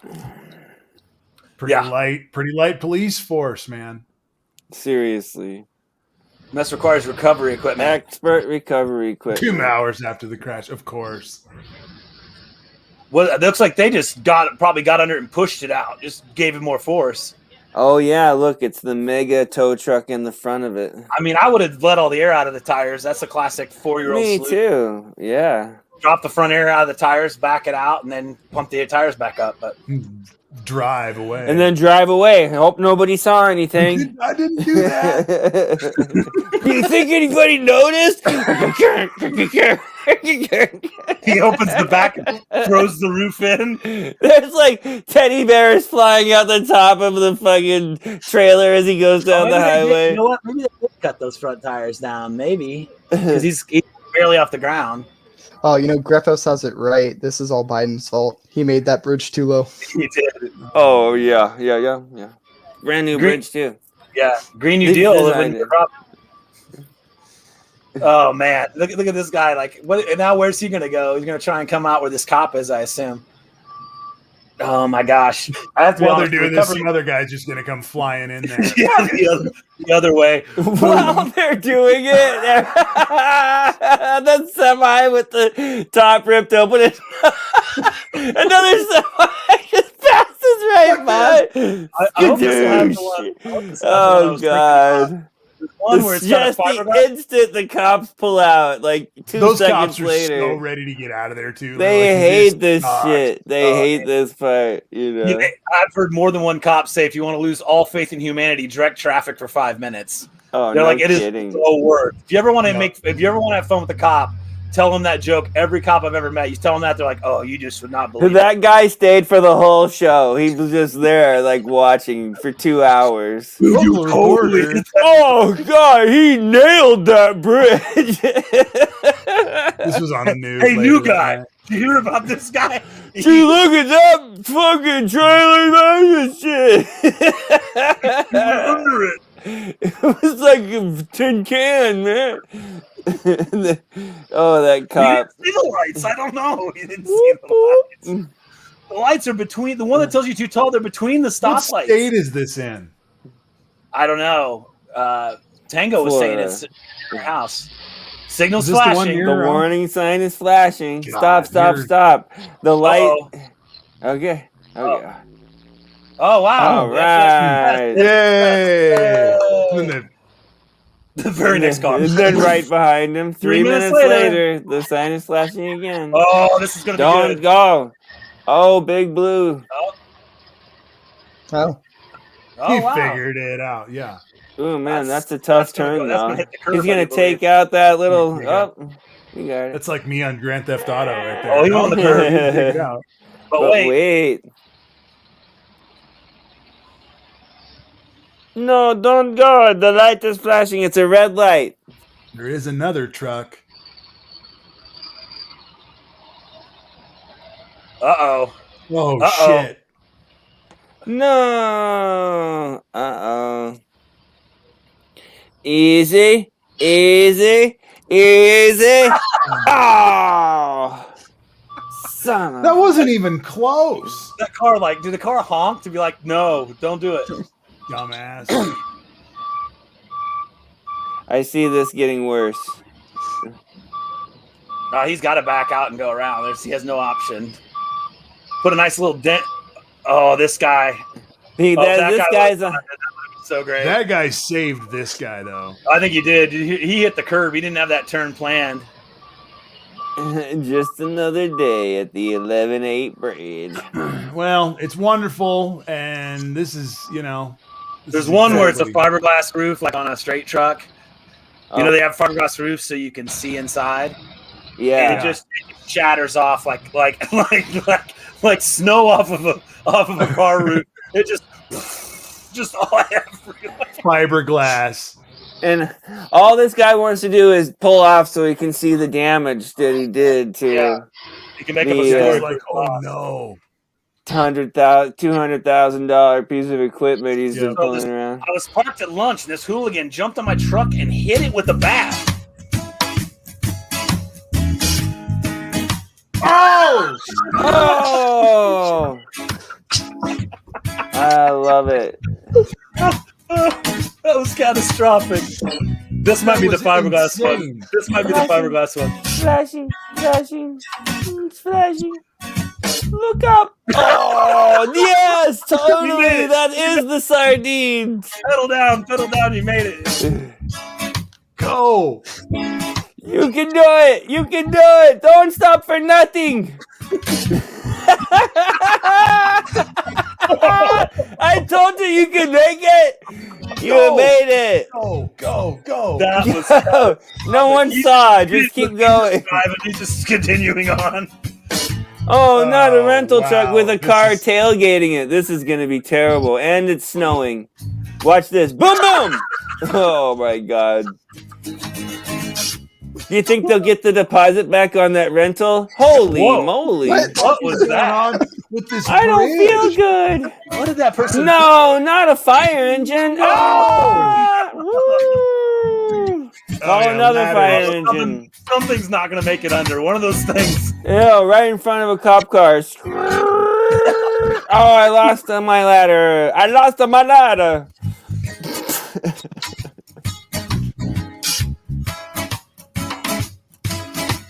Oh. Yeah. That You moved want- the whole bridge that time. Ugh. Did it? That's what scares me is this. Oh! Ooh. What the shit is Ooh, going that's a on, pinch point there. It can't be good for the infrastructure. Look up. That bridge Wow. didn't move at all that time. Did we make it?